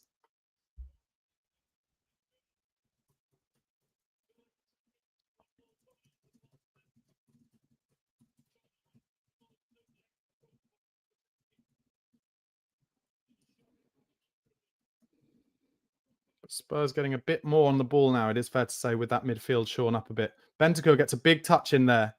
Oh, and the ref gives it as a foul to Villa. I'm not sure about that.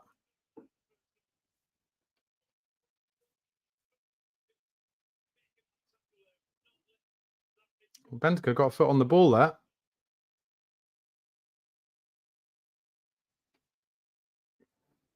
And Alan Shearer on CoCom saying that Spurs are about 30 or 40 yards further up the pitch here, which is helping them.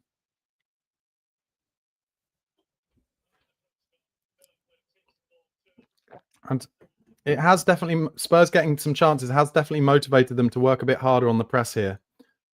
And they've won the ball high up again now. Tell. Not great from Tell, though. Loses it straight away. Oh, terrible dink across the box. And Villa have to clear it long. Danso now on the... He does well there. Danso turns away from his man, gets it to Archie Gray. Bentancur now. And Villa are being forced back a little bit. Oof. Bergvall being pressed. Goes back to Danso. Who goes across to Archie Gray. At least Villa having to think about something a bit different now. As Archie Gray goes out wide to Tell. Interesting player, Tell. He's not rapid, is he? And he's just lost the ball again. I'll tell you what, he's not a left-sided forward either. And John McGinn has just turned two players in central midfield, and they're in here. Villa are in. They're in. Chance. What a save from Kinski. Great save in the one-on-one.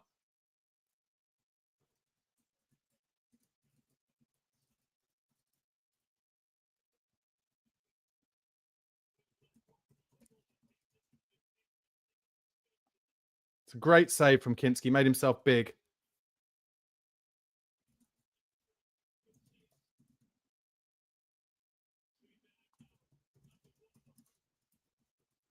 That should give Kinski a bit more confidence.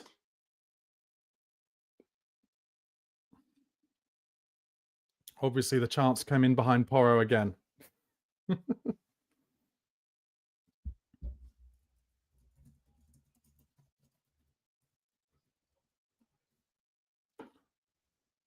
Kinski now lays the ball across to Danso, whose first instinct is to go back to Kinski. 58 minutes gone now, still only 1-0 somehow. Archie Gray into Bergvall's feet. He's under pressure. He does well, Lucas Bergvall. Gives it to Danso, who goes to Porro. And Porro's going to try that dink over the top. Is anyone in? He doesn't quite get enough on it, but Sonny actually does get in behind his man there. He's got to hold this up, Son. Doesn't. Goes out for a throw.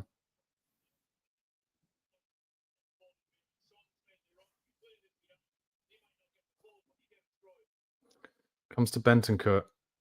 And Tottenham not desperate to try and get the ball in the box because they don't have any aerial threat, of course. Porro. Oh, lovely ball from Porro into Sonny, who can't hold the ball up. Kulusevski goes to help him, but Villa break it easy, and Bentancur, wrong side of the ball. He's strong here, Bentancur, and he's going to get booked. Yellow card for Rodrigo. There's about 3 yellow cards in that, to be honest. He had to take it.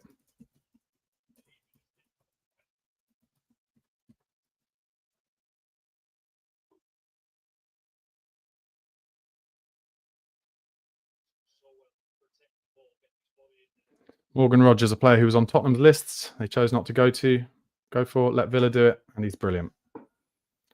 Sonny pressing Martinez now.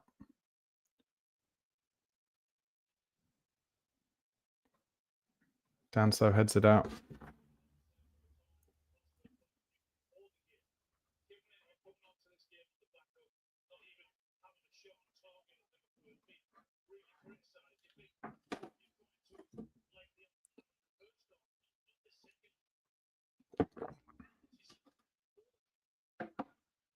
Decky putting some pressure on Ramsey.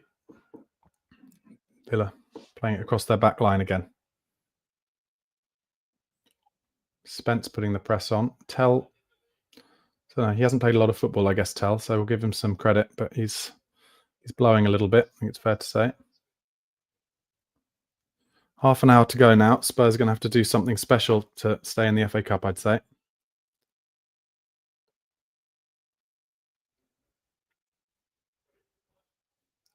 And the Levy out chance start again. Spence lays it across to Danso. Driving forward. He's going to try a big diag now. I saw on the YouTube clip he does have a diag, but Tell wasn't even in the right position really. But Tell gets an important foot in, but he's called for offside anyway.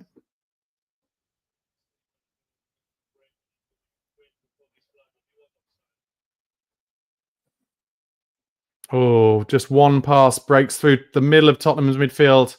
And Bergvall will take a booking here as well.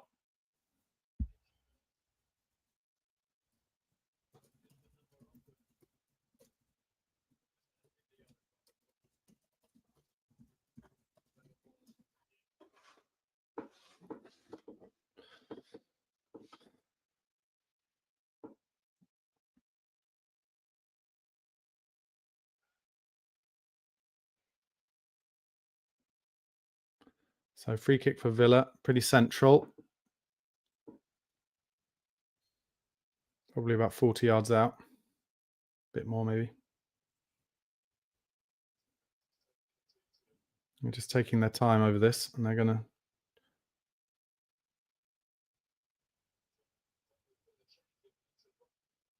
Tielemans going to have a dig, or is he going to dink it?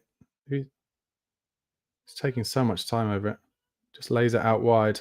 And easy cross comes in onto Kinski's head, who claims it well. Now, can he make a good throw out?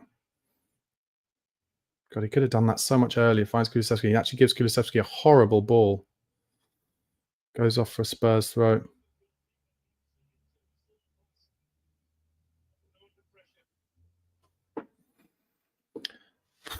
Ugly, ugly stuff at the moment. Villa are about to bring on Asensio and Rashford. Bentancur fouled.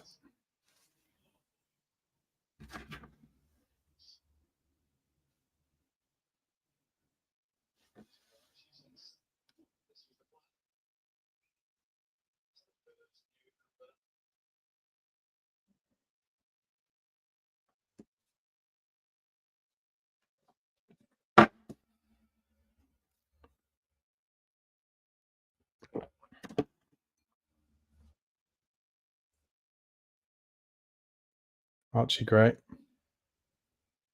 Tell just flicks it over the top to no one. And Villa straight through down the middle. Bailey. Spurs not defending.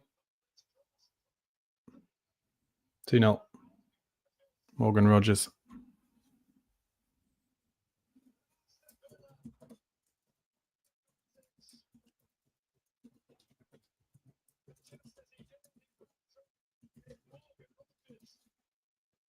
And they cut to Ange Postecoglou, and he just looks like, yeah.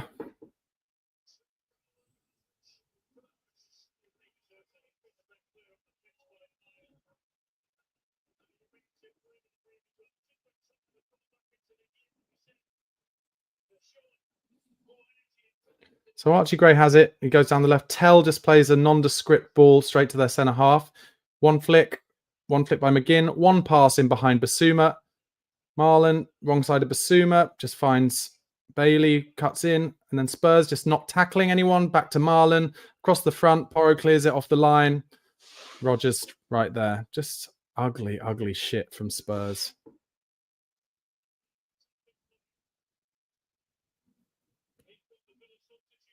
And now they're bringing on the subs.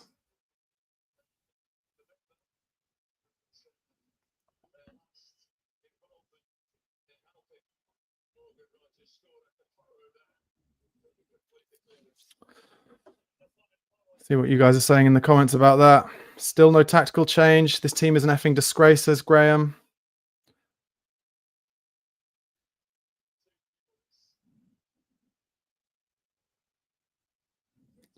John Fernandez once again men against boys. And now Rashford and Asensio come on. Bergvall tries a heavy ball down the line to Tell. Why is Tell still being played on the wide left? He's not a wide left player, clearly.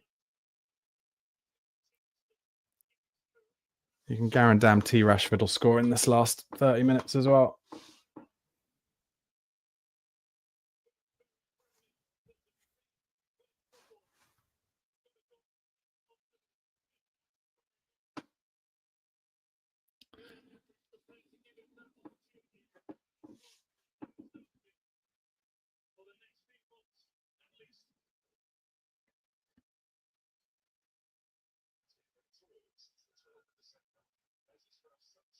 Rashford wins the header. Oh, and Villa just rolling their feet over the ball now, taking the piss out of Spurs.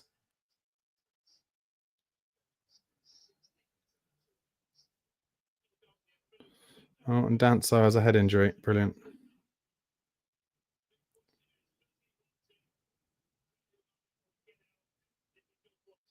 I think it's quite a big cut for Kevin Danso. I think Rashford did it.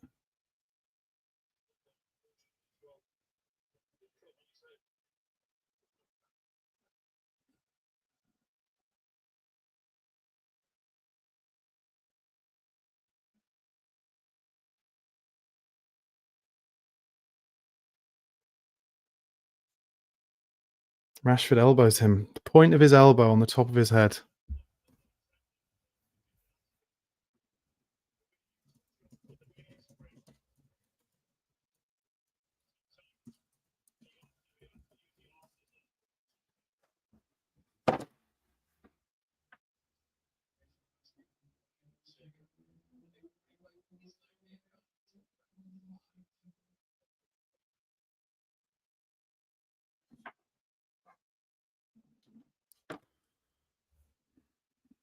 Danso still being seen to. Let's see what Twitter are saying.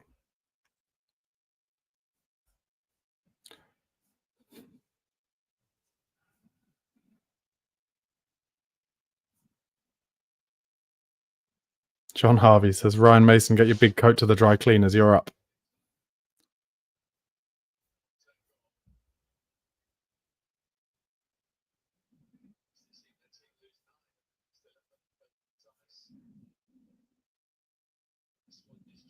Spurs talk show said just after half time, taken off the only bright spark in our team and more when anyone but him should have been the choice. What the fuck is that about?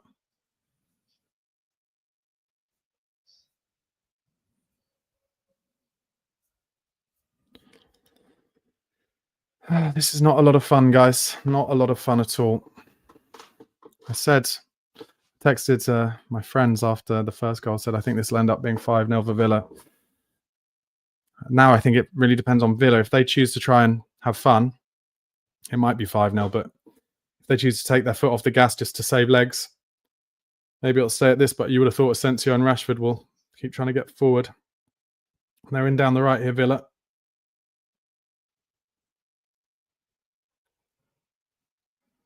Here comes the cross. Flicked in at Bergvall. Chance at the edge of the box. It's going to go out for a Villa corner, I think. Yeah.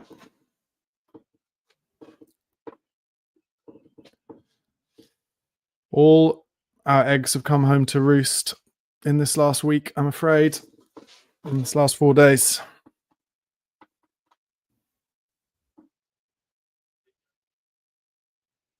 Oh, Rashford plays a good ball to Digne. They're in again. And good defending by Jed Spence blocks it. And that's a goal kick. Oh, they've given a corner. I don't think it was a corner.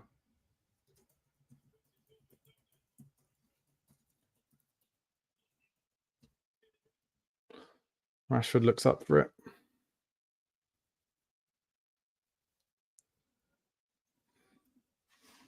Digne. McGinn. Good ball to Rashford. He's going to whip in a cross here. No, he doesn't. It goes onto his left foot. Takes on Porro, gets to the byline. Porro stops the cross, and Kulusevski tries to dribble it out of the box. So a cross comes into the back post. Free effort. He's an air shot at the back there from Tielemans, I think. Now Tell on the ball. Whenever he gets on the ball, he's in no decent area to do anything. Archie Gray to now to Porro. Spurs give the ball away in midfield and they're just jogging about here. Miss another 50-50. Rashford wins it this time.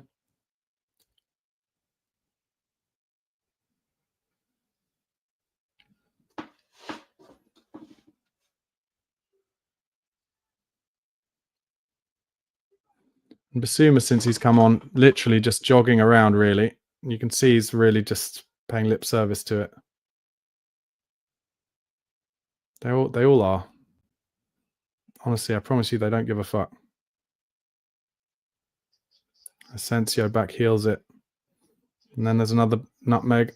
Oh, another. This is a great chance for Villa. Oh, side netting. Would have been a great goal.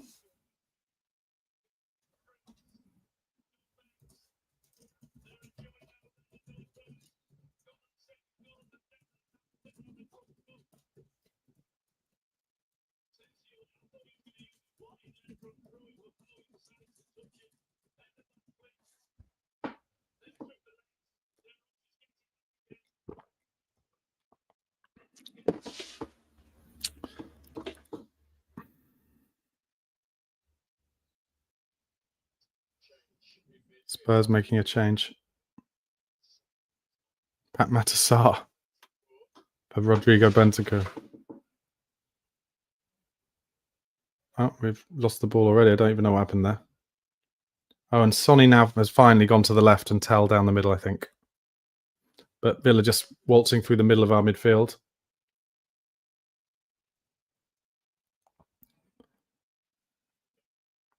And now they're in at the byline, Villa. Asensio. Tielemans at the edge of the box. Rolls it across to Digne. First time into... Oh, they're just taking the piss here, Villa.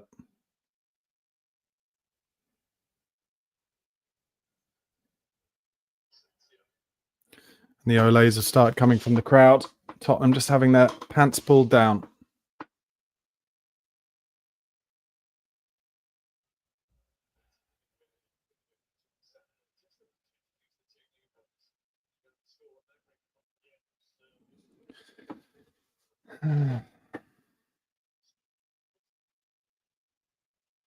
Nutmeg from Rashford. Oh my God, Porro just took him out. It was a definite foul, only just outside the box, and the ref hasn't given it. It's a fucking horrible foul from Porro.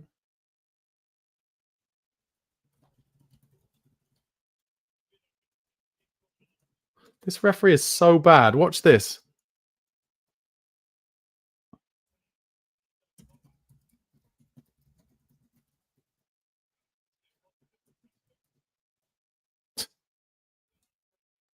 This referee is so bad. Anyway, Tottenham have the ball. Let's allay that, because it won't be in our grasp for long. Danso. Out wide to Kulusevski, who's pushed in the back.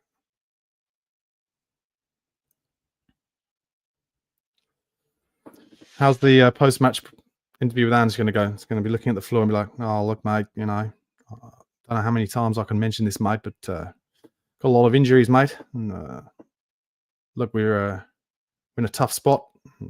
We're an easy mark at the moment, mate. So,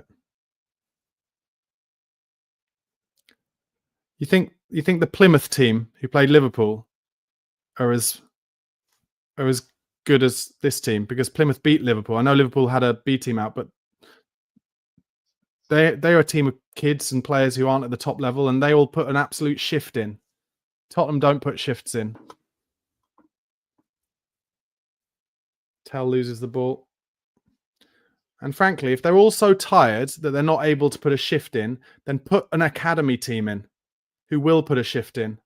Because how much worse can an academy team be than that Plymouth team, for instance? Villa have just played straight through the middle of our midfield, and they're in down the left, one-on-one. It's going to be 3. No, another good save from Kinski on the one-on-one. Balloons just went up for some reason. That was weird. Why did that happen? That's so weird.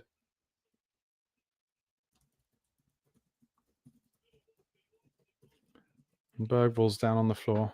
Why did balloons just went up? Because Kinski saved a one-on-one. What's that all about?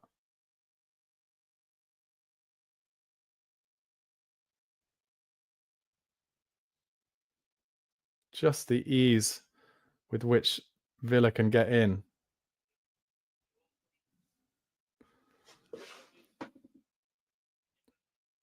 Which manager was it who got sacked after losing 2 games 5-0? Was it Sherwood, or was it before Sherwood? Was it Villas-Boas and then Sherwood came in?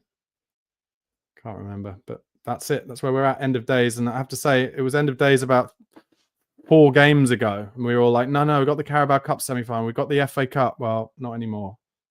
And now I think they have to try and bring someone in who will play in a manner that might give us a chance, no matter which team we've got on the pitch. Kulusevski's got to the byline. He's done well, wins a corner. No matter what team he's got. And if the players are too leggy and they're too, just play some academy players to run about. At this point, I don't know. I'm probably just being completely mad because I'm so fed up of watching this shit. But honestly, it's just dross. Corner. Comes out to Basuma. Takes a heavy touch. Comes to Tell on the edge. Wants to have a go. Basuma shot blocked. Oh, it comes to Porro into the box now. He's got to whack it across the front. Actually, a really good chance for Danso over the bar.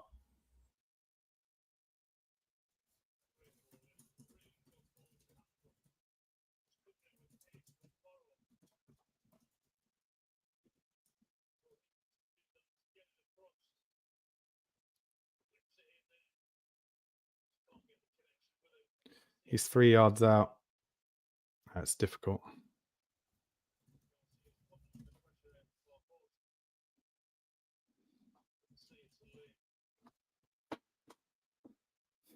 Oh, Rashford's lost the ball, but that's a Villa throw-in.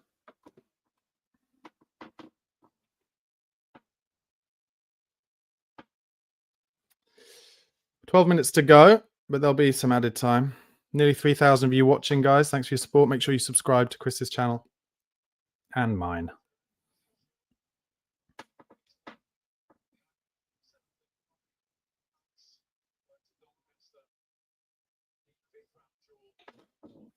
Fifth round draw for the FA Cup is tomorrow night on the One Show. We won't be in it.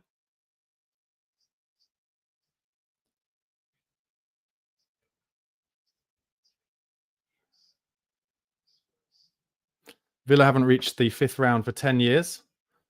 Dr. Tottenham will see you now.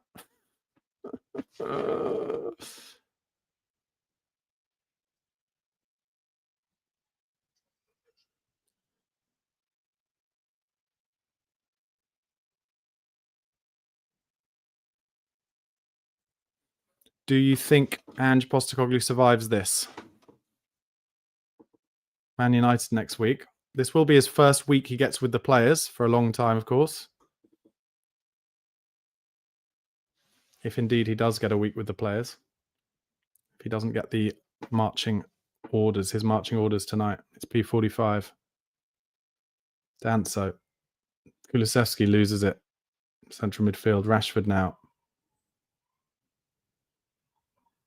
Digne. Ramsey.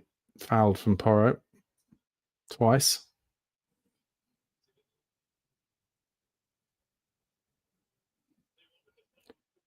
Porro booked.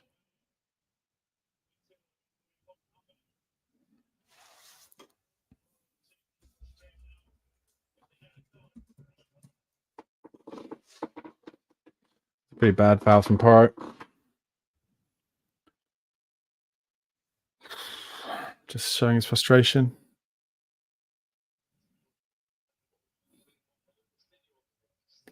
Luca Digne coming off.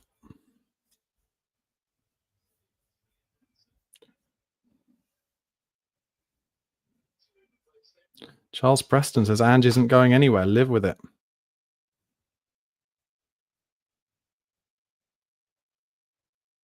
Ange Smith says, yes, we can still make top 6. What are you watching? What are you watching?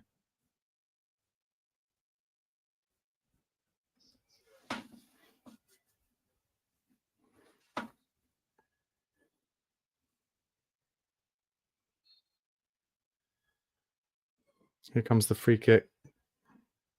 Porro clears it quite well. Comes to Decky. Passes it to Porro. Tottenham looking to play it out across their own box as per. Rashford pressing them. Archie Gray now, the youngster under pressure. Plays it to Spence. Inside to Bergvall. And Tottenham just putting themselves under such pressure. Villa win it. Spence dives in. He's beaten to it. Bergvall wins the cross. Spence now driving down the line. Good lad. Good strength from him. Then plays a bit of a dodgy ball. Bergvall's beaten to it. Basuma sweeps up. 9 minutes to go of this dross.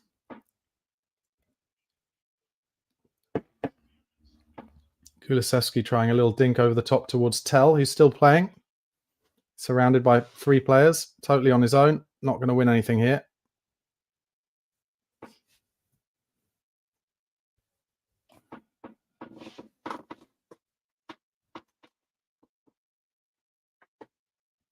We've cut to Daniel Levy again.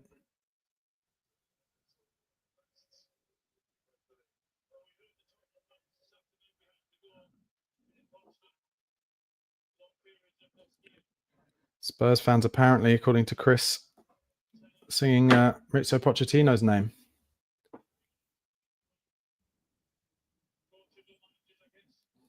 God, I'd do anything to get Poch back. Kinski to Gray. Spurs stamp squibbing out of the FA Cup as Basuma tries a dink over the top towards Son. Nothing doing. And Villa clear easily. Archie Gray heads it back into midfield. Basuma's touch not great. And gives away a foul, inevitably. Oh no, he dived apparently. And now Basuma gives away a foul.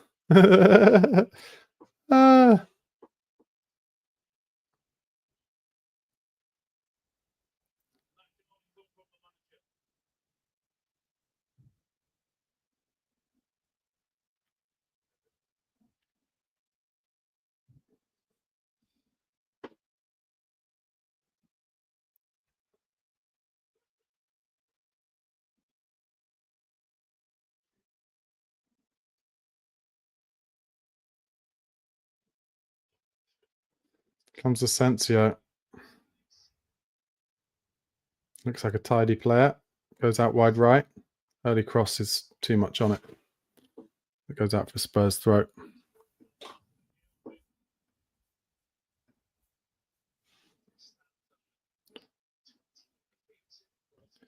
Bardi from the extra inch tweeted, Villa sacked Gerrard, appointed Emery with the same squad, and he changed everything. There are avenues open to Spurs. Harry Scarr says, if we lose this, then Ange gets sacked for me, rightly or wrongly, he won't survive.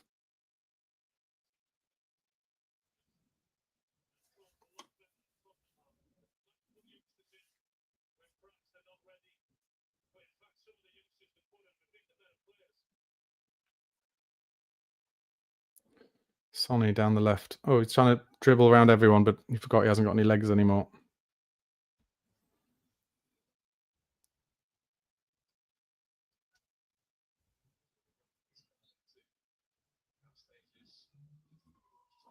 Interesting point here. So Spurs have to play every 3 days with 10 plus first teamers out for 3 months. And the players we do have available are all shattered. We're making excuses and Ange is out of his depth. Liverpool make 8 changes to the team and struggle against a team bottom of the championship. Well, they lose to that team, to be honest. Tells in the inside left channel here. Doesn't take a good touch. And then can't beat his man. Oh, he does win a free kick, though. Yeah, that's an interesting point, that tweet, isn't it? It's true. Liverpool have shown that how hard it is to play with all your players out. Oh, Tell is staying down as well. Is he injured? Gallows humour. Oh, yeah, he's been stamped on his Achilles there. Oh. Horrible foul. From Bogard.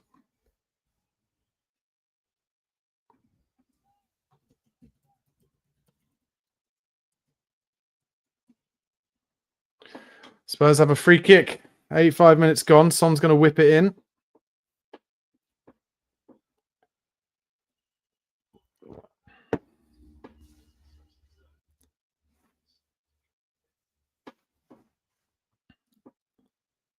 Wonder if he might lay this across to Porro on the edge of the box. Probably not. Oh, he does. No, to Kulusevski. And they're getting each other's way. And then chipped shot from Porro is saved by Martinez.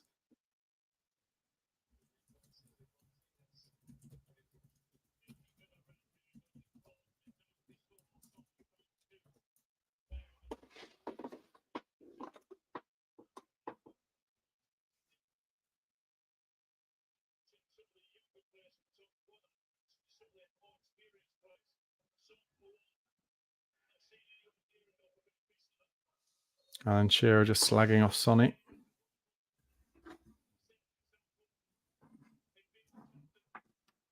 Villa coming through the central midfield again, but Spurs get touched. Oh, look, Matt Sarr just... I haven't seen him since he's been on the pitch, but he just won a couple of balls down the right. Or on the inside right. Oh, Kulusevski's just turned 2 players. Brilliant. And dinks it to Bergwall in the box. But he's surrounded by Villa players. As has been the way with all of our players all game. And Villa just play it out through midfield. And Archie Gray stops the ball from going through to Rashford. Gives it to Sarr. If I was Gray, I would have just carried on, to be honest. And Sarr plays Decky in. Can he keep it on? He does keep it on. He's on the right-hand side. But they can't get the ball into the box. We've got no height in the box. Porro now. Out wide to Pap Sarr. Tries to play a ball down the side and just kicks it off the pitch.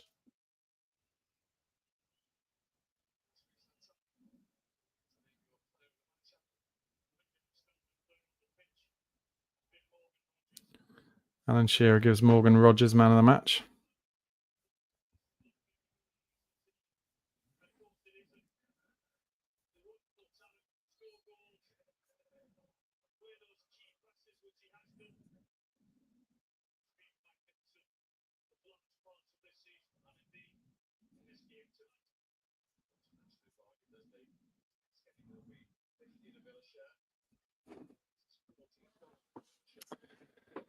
There will probably be some added on time because there have been a few injuries this half, but Spurs just cannot even touch the sides tonight. Just so poor.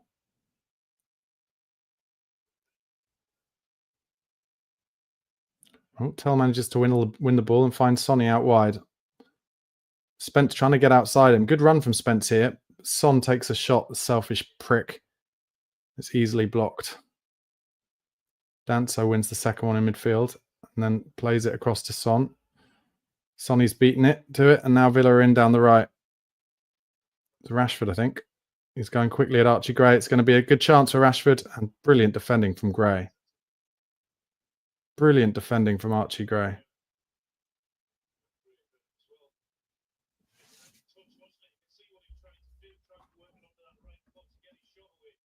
Oh, that might be a real injury for Gray there.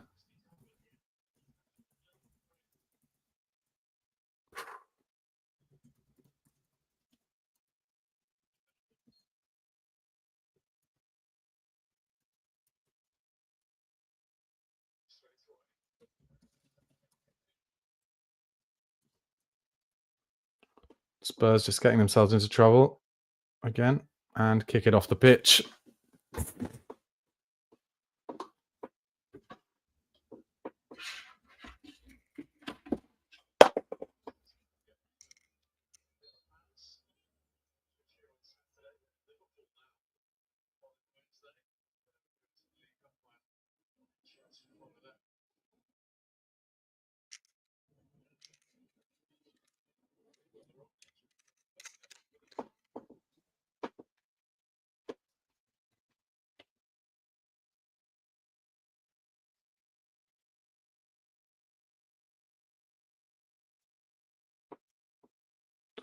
So 90th minute, it's only 5 added. Considering they always find 5, I'm surprised it's not more how many injuries we've had, but there you go.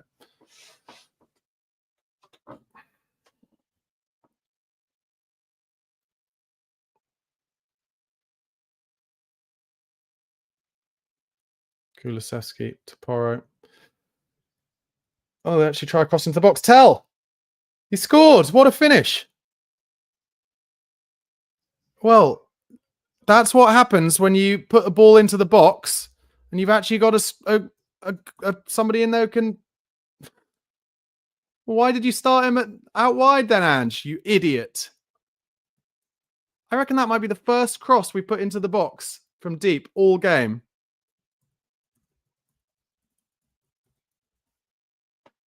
Deary me, great ball from Decky, and it's a brilliant finish from Tell.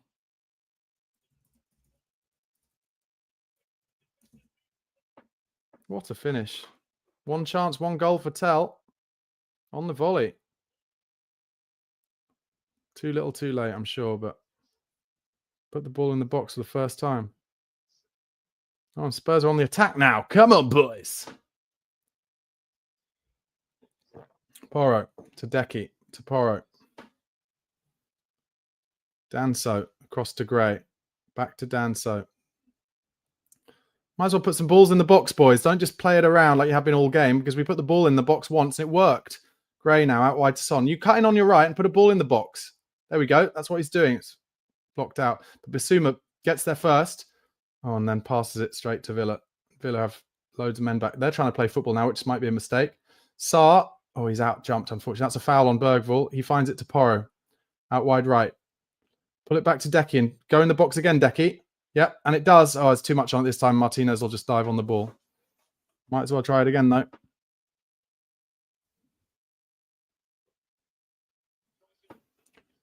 Two and a half minutes left or so. This would be the biggest daylight robbery ever if we got another goal here. But I'm here for it.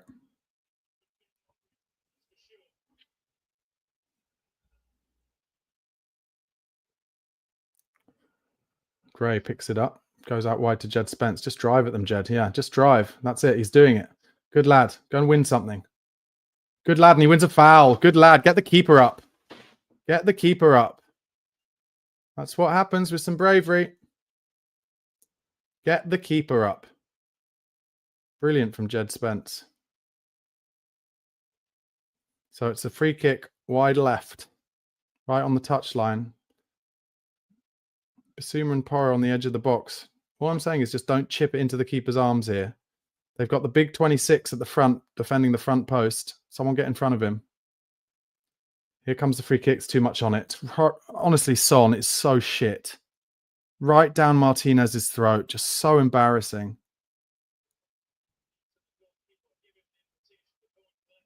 How bad is that?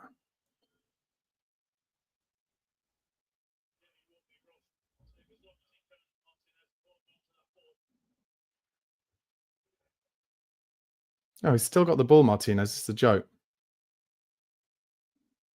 1 minute left. Danso wins the header.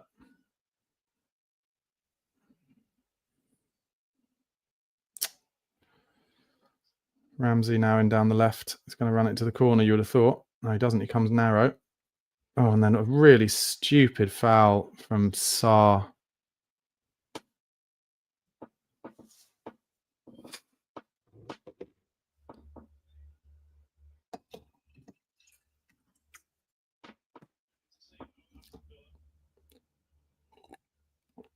That'll probably be that. They'll take a minute over this free kick, I would have thought.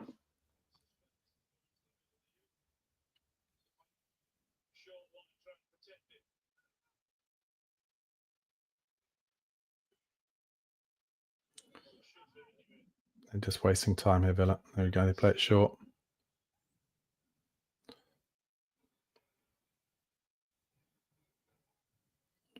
Just popping it about Villa now. 20 seconds left. Oh, and they got them in down the left. Asensio goes inside to Rashford. This is good football from Villa. Oh, it should be a goal. Bergvall, brave on the ball. Now a chance for Spurs to break. Son. And that's the end of the game.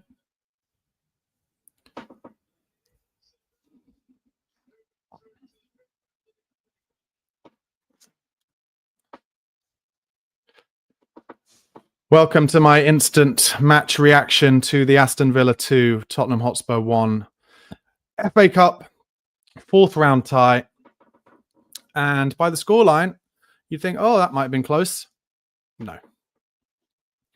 Tottenham should have lost that 6-7-1, honestly. I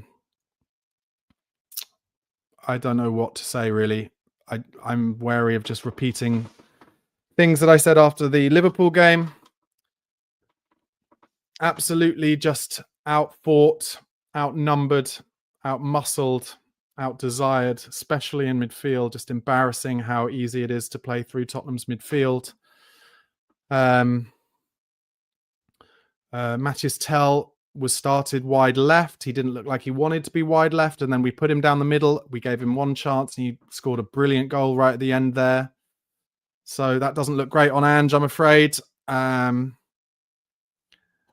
don't know. I don't know for how long more you can use injuries as excuses. I've said it during the watch-along today. I'll say it now.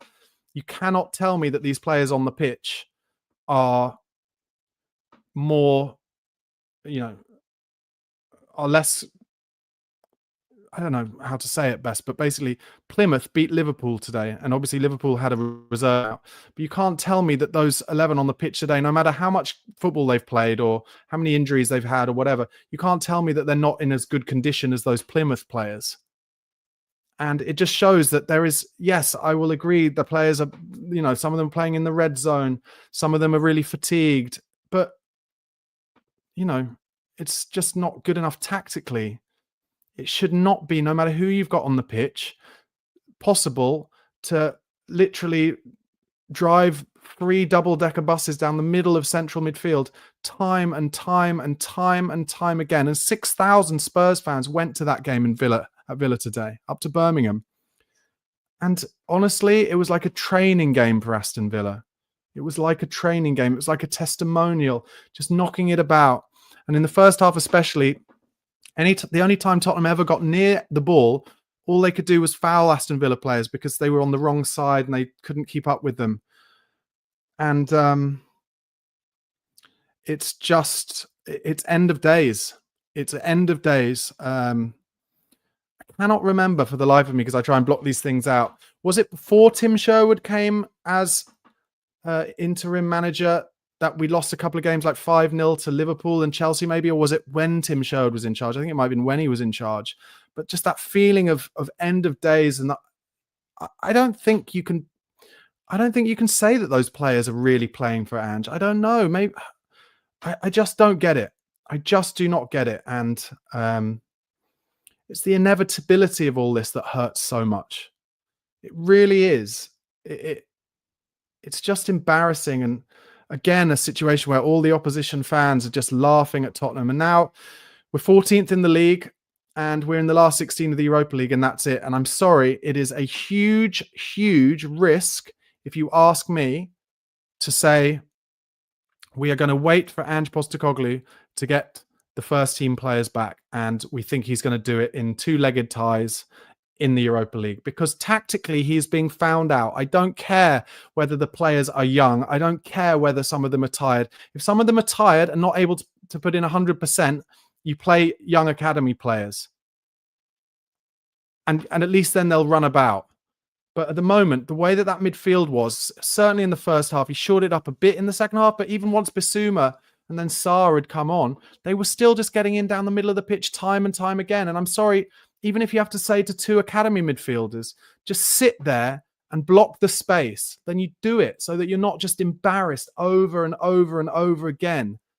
I know that there's nuance to this, and I know we've got injuries, and someone on Twitter made a good point earlier, which is, look, Liverpool made 10 changes today and they lost to Plymouth, and Spurs have basically been playing with 10 changes for months. I get it. I get it. But my God, I think a lot of Spurs fans are getting their wish at the moment, which is they've been saying and slagging off Levy for years for how quickly he sacks managers. Well, he's not doing it this time, and he's sticking with Ange. And a lot of people in the comments on the watch-along I've been doing still saying he won't sack Ange Postecoglou and he shouldn't sack Ange Postecoglou. Well, he's not sacking him at the moment. And I'm sorry, but I just think if you think that A, those players are going to come back and stay fit, and B, suddenly we're going to magically be brilliant in two-legged ties in the Europa League, I just do not have the evidence to back that up. And if you have the evidence to back that up, please do send it to me, because I don't. And obviously, that's not to suggest I have an answer. I don't know. I do not know. All I'd say is I do feel like something has to change. I don't feel like it can continue tactically like that, where we're just, we're one side or the other. So against Brentford, we were like, well, we're just going to sit on our 18-yard box, and we worked hard and we got lucky. Against Liverpool, we tried that again and we were just given an absolute lesson.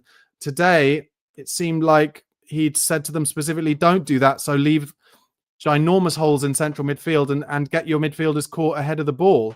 We are such a one-paced team. What I will say about the squad building, there is no pace in it. I thought Tell, who like I said, brilliant finish for his goal, by the way, but for me, not a wide forward.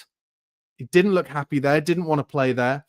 Good finisher, play him in the 9. But he played Son there, but he's not quick, Tell. He's not quick. Like, he's not slow, but he's not a pace merchant.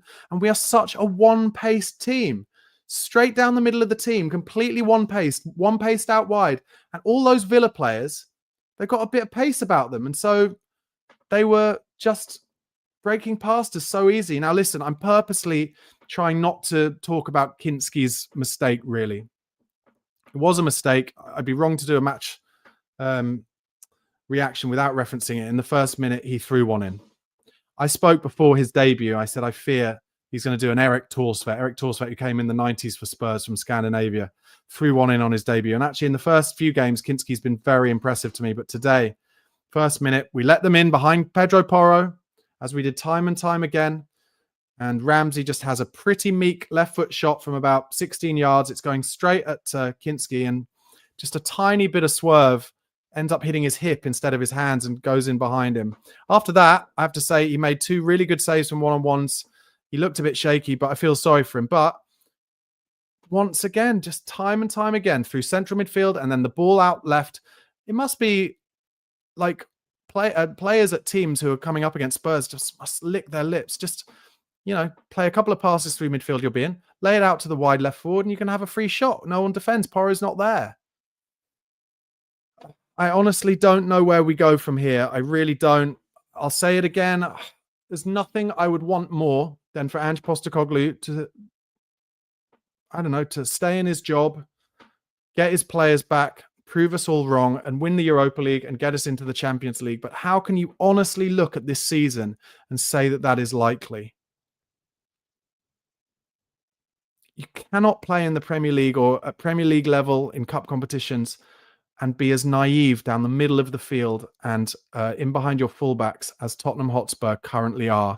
And it's over and over and over again. And that is why I fear for Ange Postecoglou, as well as the fact that he can't get his players out on the pitch. This week coming is the first week where we don't have a game midweek. And so Ange will probably, if he has a chat with Daniel Levy, say, give me this week so I can, get into the players and coach them Ange ball again or whatever, because we've only been recovering for so many weeks. I heard it. It might have been one of you guys in the comments or someone I spoke to after the last game saying something that actually really resonated with me, which is I've been saying a lot, and I'm happy to admit if I'm wrong. I've been saying a lot that I feel like maybe Ange is overtraining them, and that's why there are so many injuries. But somebody said, but we had Pochettino before and Conte before, who are both known as like the hardest trainers in the world. Pochettino famously making them stand on hot coals, and Conte telling them to like eat grass. It's all about training. And Pochettino and his fitness team saying, we train them so hard when it's not match day so that they don't feel anything during match days. Maybe, and it was someone else who gave this suggestion. I can't remember who, but thank you. And it might be true. I don't know. But maybe Ange is undertraining them. He asked them to be absolutely relentless on match days, but they're kind of undertrained up for it and their muscles can't deal with it. I do not know. I don't know. I'm not a medical expert. I'm really not. But, I'm trying to think, why are we at this? I cannot think of another club who've got themselves in this situation where the players who go on the pitch are not fit enough to play the style which the manager wants them to. They're also not tactically disciplined enough to play a more defensive style regularly against better clubs. And there's no option for another manager to come in because they've got so many players injured. I just, it's literally head in hands. I really don't know where we go from here. We were all waiting for this week, and all the reports coming out of the squad from reputable sources like The Athletic. Spurs will give Big Ange Postecoglou the week of the Carabao Cup semi-final second leg and the Aston Villa game. Well, we've lost those two games 6-1 on aggregate, and we've been embarrassed. And both teams' fans are laying. And these are players who are all on at least £50,000 a week, even the young ones.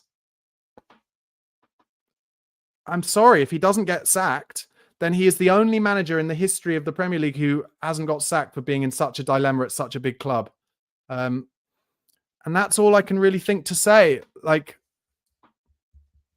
if Ange doesn't get sacked now, then it is solely because, I think, of the Spurs fan base who have said down the years, Levy has sacked managers too early and at the wrong time. And the irony of it now is I think probably those players do need a new voice. They do need someone in there who's like done it to some degree at the top level, who's going to be able to say to them, I'm sorry, boys, but we're not in the position where we can play this kind of style. And I'm going to bring you a style that is going to allow you to get some results whilst we wait for those players to come back. But do I know who that is? I don't. Is it Terzic? I don't know. People don't like his pragmatic style of play, but he got Dortmund to the Champions League final last year. So who knows? I'm sorry it's been such a depressing instant match reaction, but there is nothing to be except depressed. The literal only positive, tell a good finish. But even that, I'm afraid, is a bad look for Ange because it took him 70-odd minutes to put him at number 9. And then we made him one chance and he scored a goal. And Sonny missed an open goal earlier in the game. Thanks for watching them at Instant Match Reaction. Press the like button. Do subscribe to the channel. Cheers.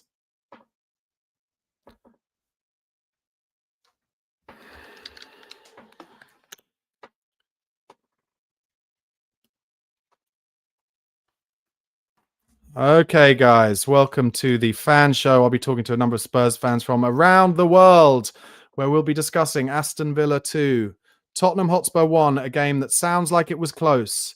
It was not close. And Tottenham are now out of both domestic cup competitions. Ange Postecoglou is teetering on the brink, to say the least. And I'm going to be talking to Spurs fans from around the world about it. And I'm going to start off with Tim Spurrier from the UK. Tim, can you hear me? I can hear you.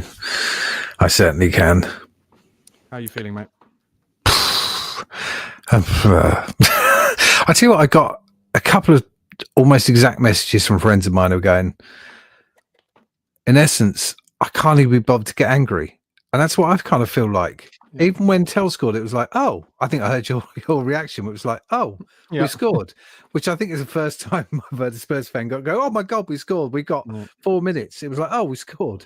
Yeah. And I think that's kind of it, really. I thought we were better in the second half. First half was terrible. Literally, all they had to do was cut one ball out and they had 50 yards to run into.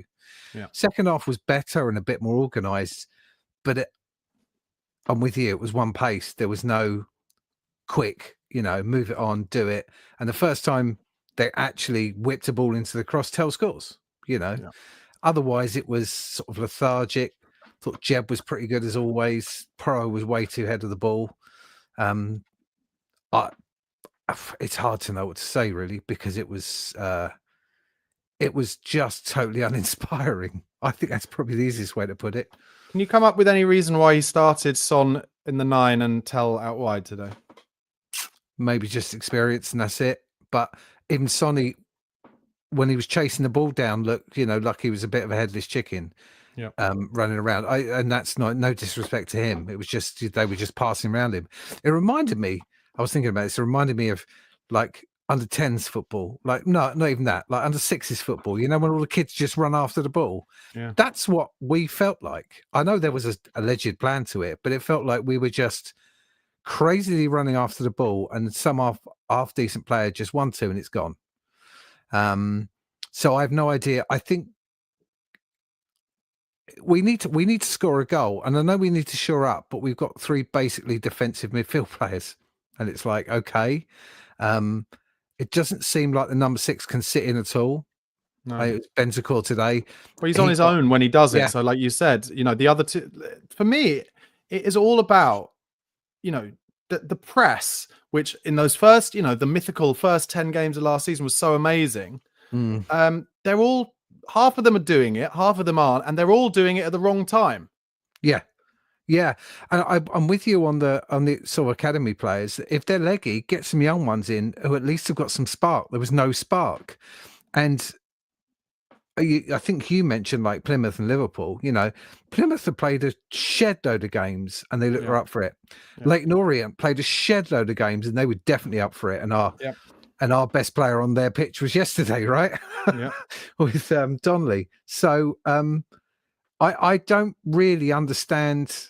It's always the excuse is always, well, we've had so many injuries. True, but did I hear right? They had no starting centre backs after their one went off either. Yeah. Everyone quotes Bournemouth and they're 8, 9, 10 players out. It didn't feel just like fatigue today. It felt like lethargic, uninspired, tactically poor, and by the end of it, by the time we scored, we were like, I don't actually care. I just feel like I've been beaten so long, I haven't got any energy left to even get angry about it. Yeah. Tim, let me just bring up this a couple of super chats from Jerome. Jerome, thank you so much. He says, our midfield is non-existent. Tell should have been put as a striker. However, a fresher Villa with 7 days rest made the difference. And then he said, come on, man, every season is the same thing. It is end of days. We're down in the mud no matter who the manager is. I don't necessarily agree. I don't necessarily disagree with that about whoever the manager is. But, Tim, you're definitely more my age than some of the younger kids. There's no way that Levy isn't at the very least thinking about it tonight.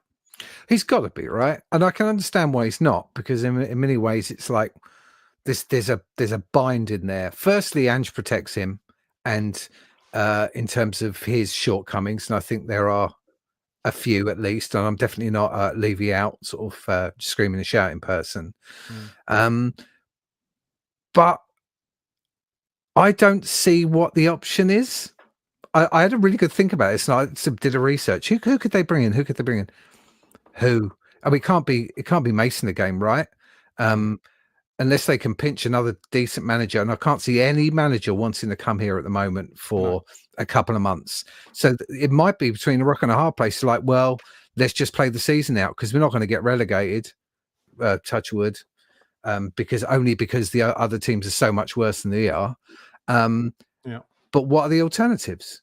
I'm not sure there are any at the moment. It's only that guy Terzic, really, because the main reason I say that is because of the reports that came out when a Turkish team approached him a month or two ago, and his agent came out and said, "We're waiting for an offer from Tottenham Hotspur." A lot of people talked about him and said that he played some pretty defensive football, but he did get Dortmund to the Champions League final. And it would only be I mean, I suppose it would worry me that it was a long-term contract, but would he come in on a temporary contract? I don't know. If anyone would come in, well, then I'm going to be a classic Spurs fan and say I can't.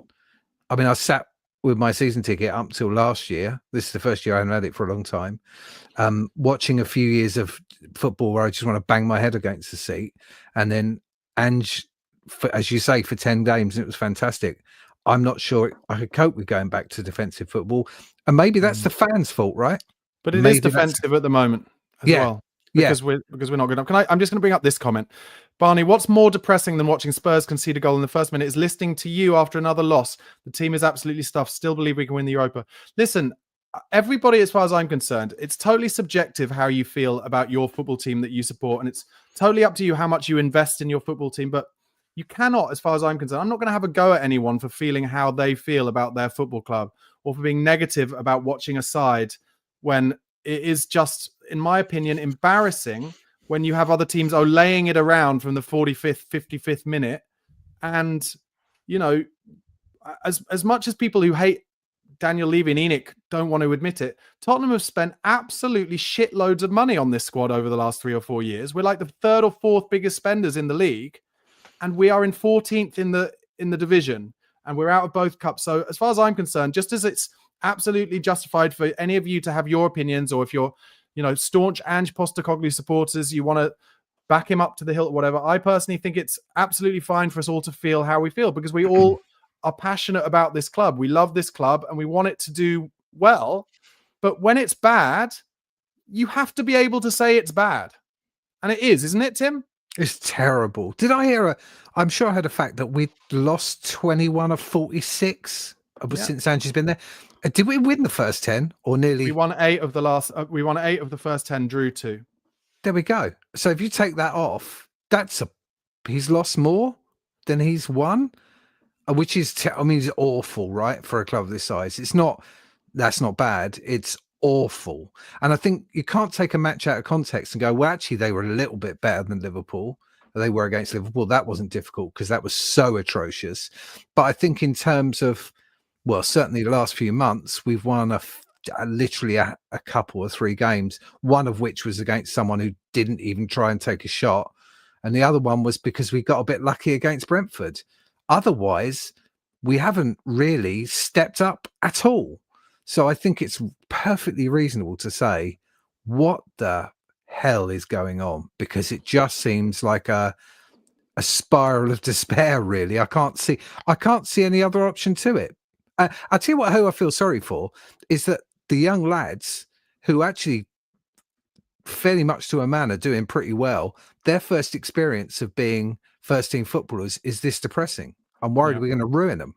Yeah. I'm just going to bring up this comment from Matt Richardson. Fuck's sake, can we stop with the Bournemouth comparisons? They play once a week, much easier to manage. Well, the reason I brought this up, Matt, and thank you for your comment, is because we only played once a week last season. And we still got loads of injuries.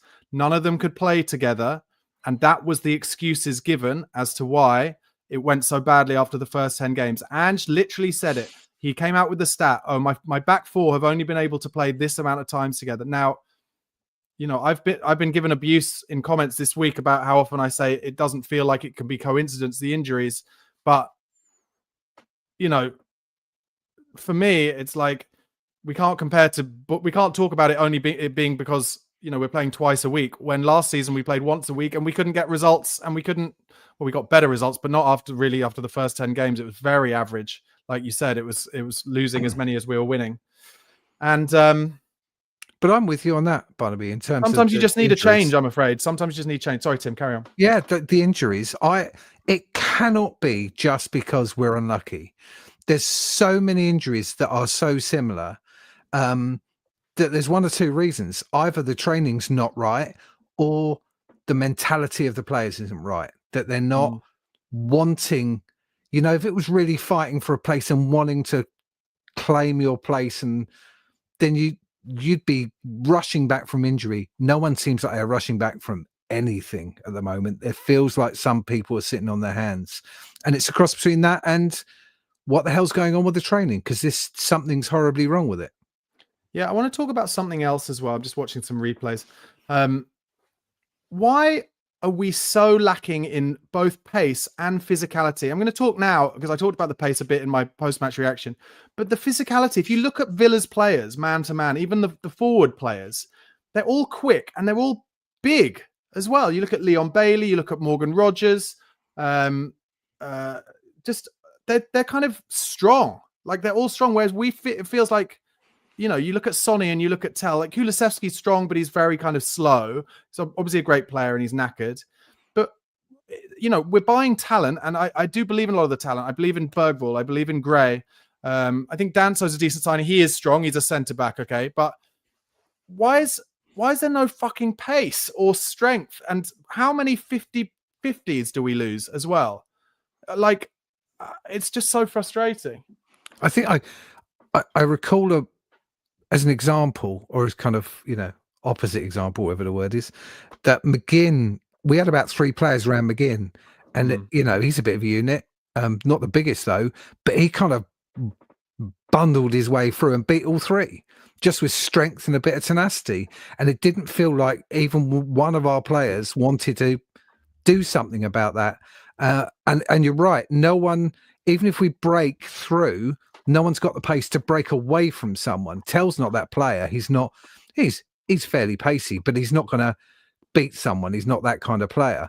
And I couldn't name another person in the team who could do that, which is really unusual for a Premier League side. And you're right, the midfield is neither particularly classy or particularly strong. It's kind of in the middle.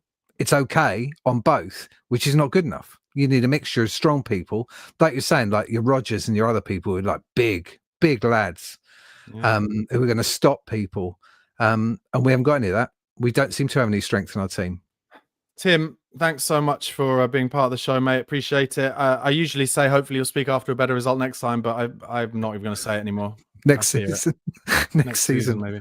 All right. Cheers, mate. Cheers, Thanks Bobby. a lot. Bye. Bye-bye. Okay, next up, we're going over to the USA and Scott in Portland. How are you, Scott? Well, it's nice to finally get in here with you, because you've been voicing so many of the same things that I've been yelling at my dog that cowers in the corner. Everything you said, and you were a supporter of Ange for a long time, and right as you were breaking was right as I was breaking. Tamworth was a mess. That should never have been so many first teamers in that game. Solanke should never have been brought on. Just trust somebody will finally score. I don't know. Was Lancashire in that game? Who was our center? Oh, Son was in the middle. No, he didn't start Lancashire. He should have started Lancashire. Yeah. I mean, he doesn't trust anybody. He didn't even trust Mikey Moore. I'm pretty sure he wasn't injured, right? I don't remember, to be honest. To be honest, I'd blocked out Tamworth. I'd even forgotten about that. Oh, man. That was the beginning of the end for me. I was like, there's no way Ange is ever going to change.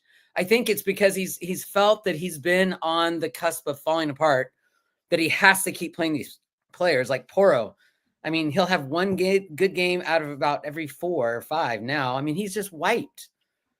And Son, he looks wiped. I think that's a huge part of him not driving at players like he once did. So where do we go next? What's going to happen? What do you foresee happening next in the Spurs soap opera? I just cannot envision. I mean, Charles Preston's right. I don't know who to get. Eden Terzic, I thought, was the answer. And then I was hearing that he was very pragmatic, didn't really like to change things up too much, but he does change formations, does play players in different positions, does I think he trusts the younger players, which I think is why some of the Dortmund players were against him, is that he was not playing the older players. But that's kind of what we need. We need to just put some of the players like Son on ice, and I don't know. I mean, you've been really speaking all the truths that I've felt for a long time. There's not enough Spurs supporters here in Portland, Oregon. I mean, there's a few, but I run into probably more Chelsea, Arsenal, Man United. I mean, of course, no one's mentioning Man United right now because they're right where we're at. Yeah, I mean, the thing is like there are a lot of people in the comments obviously saying, Ange has got 12 injuries and whatever. I'm not denying that. I'm not denying it. I'm really not. But the problem is, yes, we know that. So your job as the manager is to find a way to make these games incredibly difficult for the opposition to play. And instead, we're making it easy to play for Aston Villa and for Liverpool.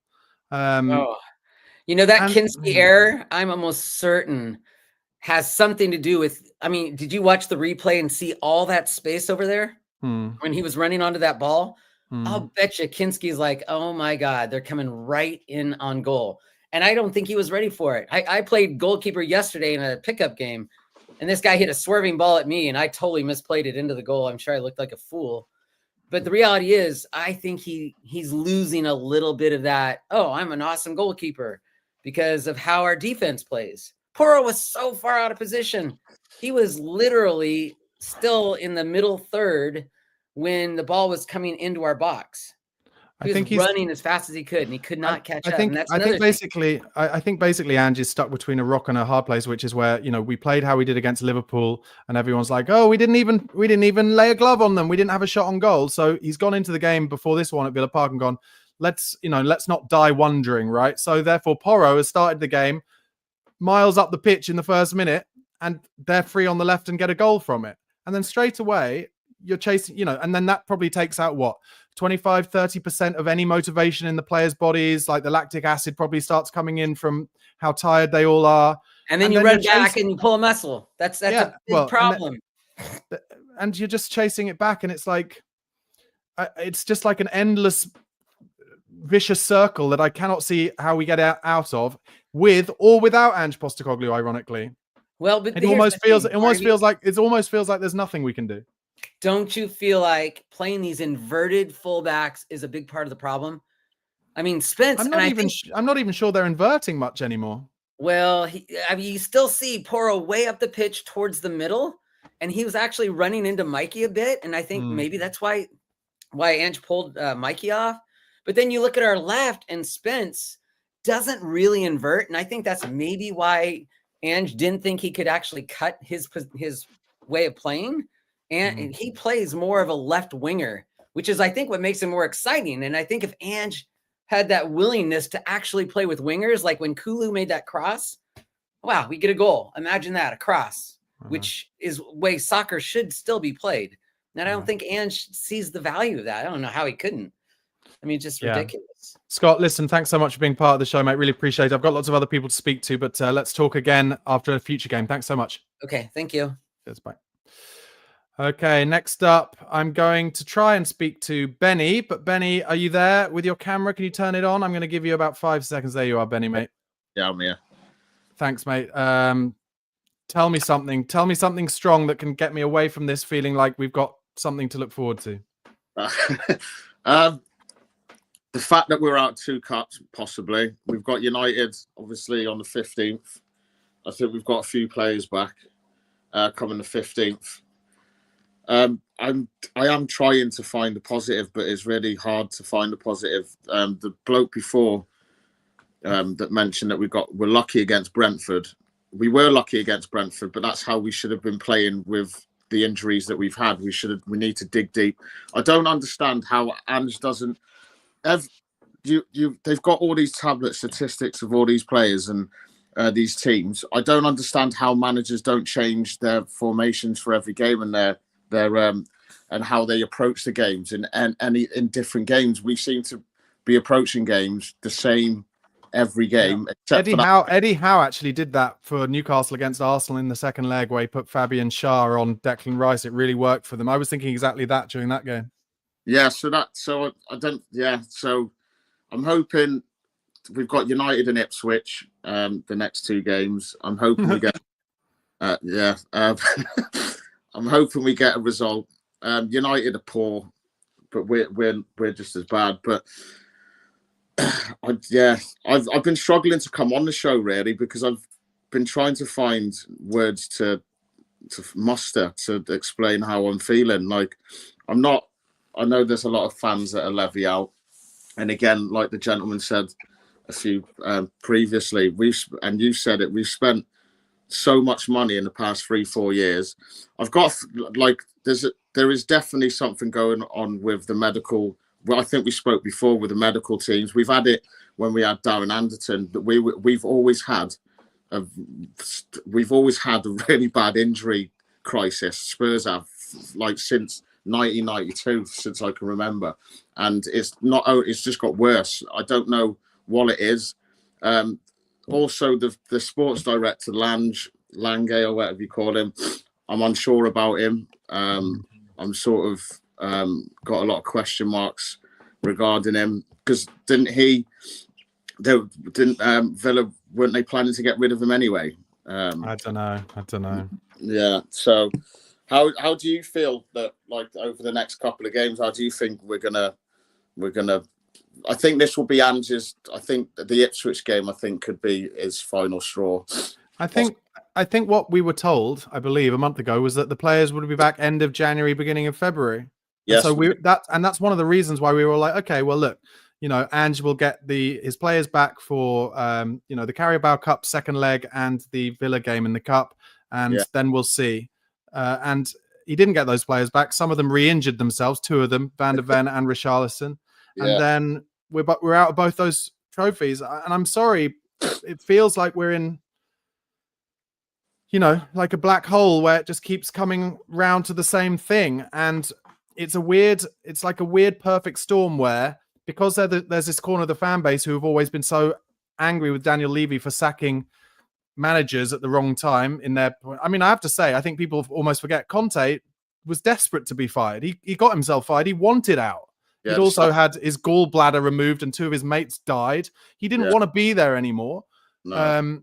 And Pochettino had been, I cried when Pochettino was sacked, but he had been angling for other jobs and he hadn't been invested in, etc., etc. So Levy was at fault for that.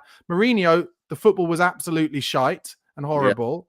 Yeah. But now we're in this like perfect storm where, because he's deemed to have sacked these managers at the wrong time previously, he can't sack Postecoglou. And listen, I'll say it again. I'm desperate for it to work for Postecoglou, but I'm embarrassed watching my football team at the moment, and I would prefer at the moment just to not be embarrassed.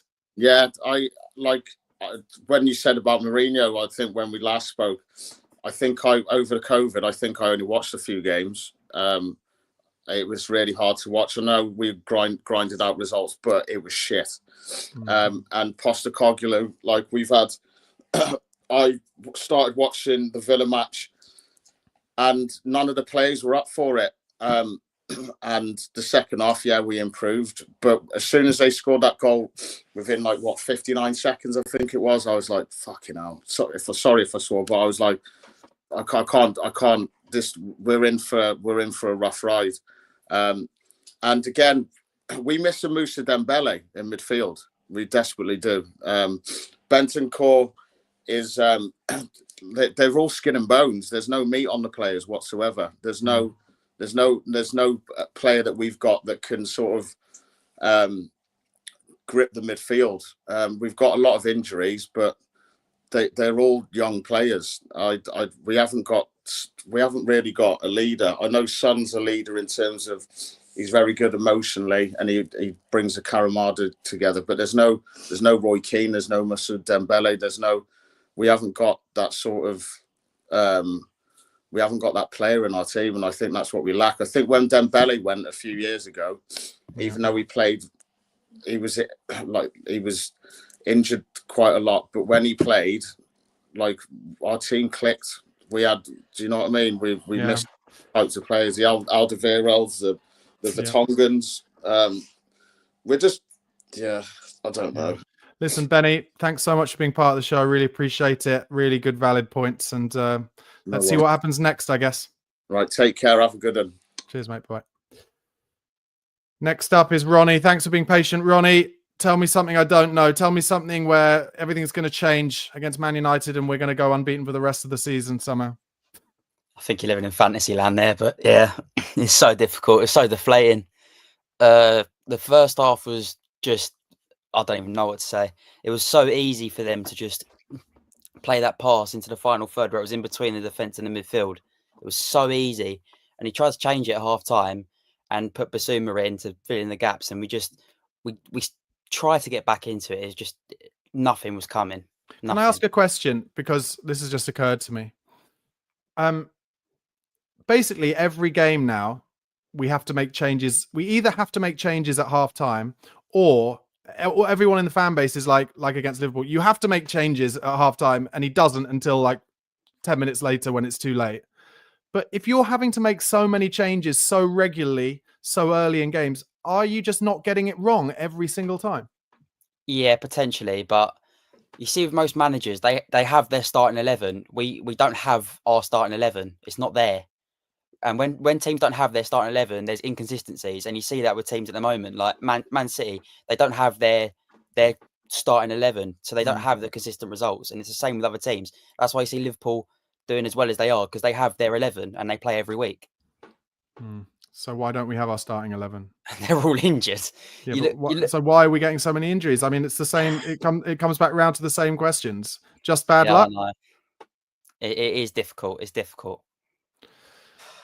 What's going to happen next? Do you think? Are you confident that Ange will still be in the job at Old Trafford next week? Yeah, is it Old Trafford or is it? No, it's at our place. Sorry. Yeah, it's at home. I think he'll still be in the job. Yeah. If you haven't sacked him already, then I don't see why I'd sack him now. It's a bit of a weird time to do it. But don't you think it's out of both cups? That's yeah, right, because they will have said, "Well, give him both cups." Yeah. Well, there is the Europa League, but that's till the end of the season, and you can't really base our Europa League run right now. You can't really say we've got a chance in it, or well, actually, no chance in it either. Because sorry to interrupt, but actually, BBC put up a graphic where they showed Spurs' next fixtures, and actually, the Europa League next round is only in 3 games' time for Spurs. So in my head, I was like, "Oh, it's miles away, and we're going to have all these players back." I mean, I think we've got a relatively quiet February because we've got the next 2 game weeks off in midweek. Sorry, but I just don't have any confidence we're going to have our players back because they're either going to not come back or they'll get re-injured. Yeah, it could happen with tournaments. You just don't know what's going to happen really. Like the Europa League winners in the past, none of them you'd expect to win. Sevilla won it when they were 16th in the league. You just honestly don't know what's going to happen. So you're just begging for like an unpredictability. West Ham won it when they were really low in the league as well. Which players do we need to get back most importantly so that we don't suddenly have a midfield that is absent without leave every time an opposition makes 2 passes? That's a very good question, actually. Because we don't have any injuries down the centre midfield, do we? No. And I'd say that's one of our bigger problems. I think we need a 6 desperately. I would say Maddison obviously isn't a 6, but I guess the thing that we really miss when Maddison isn't playing is he goes to get the ball off his back forward and we're able to kind of keep control of the ball a bit better. But I do think Bergvall gives that, to be fair, from time to time as well. I would still say it's Van der Ven. I'd still say it's Van der Ven because we've been playing a player who isn't a centre-back, a left centre-back almost every game. And Van der Ven gives that ball progression, Jesus. And we don't have that. We've really got it with Spence, but you don't see many players take him on. Son, I could go on a 10-minute rant about Son. Next game or game after, if we've got another player back, don't know when that is, but he does need to get dropped. He has been poor, really poor. Yeah, I feel for him. Listen, Ronnie, thanks for being part of the show, mate. Really appreciate it. No worries. Maybe we'll speak after a good one soon. Who knows? Cheers, please. Mate. Bye. Okay, Orky. You're next with your cat. How are you feeling, mate? Oh man, another disappointing evening. What can I say? That first half was just, it just looked like it was so disjointed. The players all looked shot of confidence. it was awful. But then in the second half, I have to say, even though in recent games, obviously Basuma has been really, really poor, I felt that when he brought Basuma on at halftime, I think because in the first half, their midfield was just going through our midfield like there was no midfield. They were just running at us constantly again and again. And I think, I believe, I saw a lot of the messages on boards and stuff, and I think everybody was a bit angry for him taking Mikey Moore off. But I think apart from that fantastic cross that he did to Son, which he should have put away. I mean, I can't believe Son didn't score, but Mikey Moore wasn't really getting in the game. They had him quite well, so I think he wanted to shore up midfield, and I think it worked because I think second half we were a bit more better. Could have taken Sonny off though.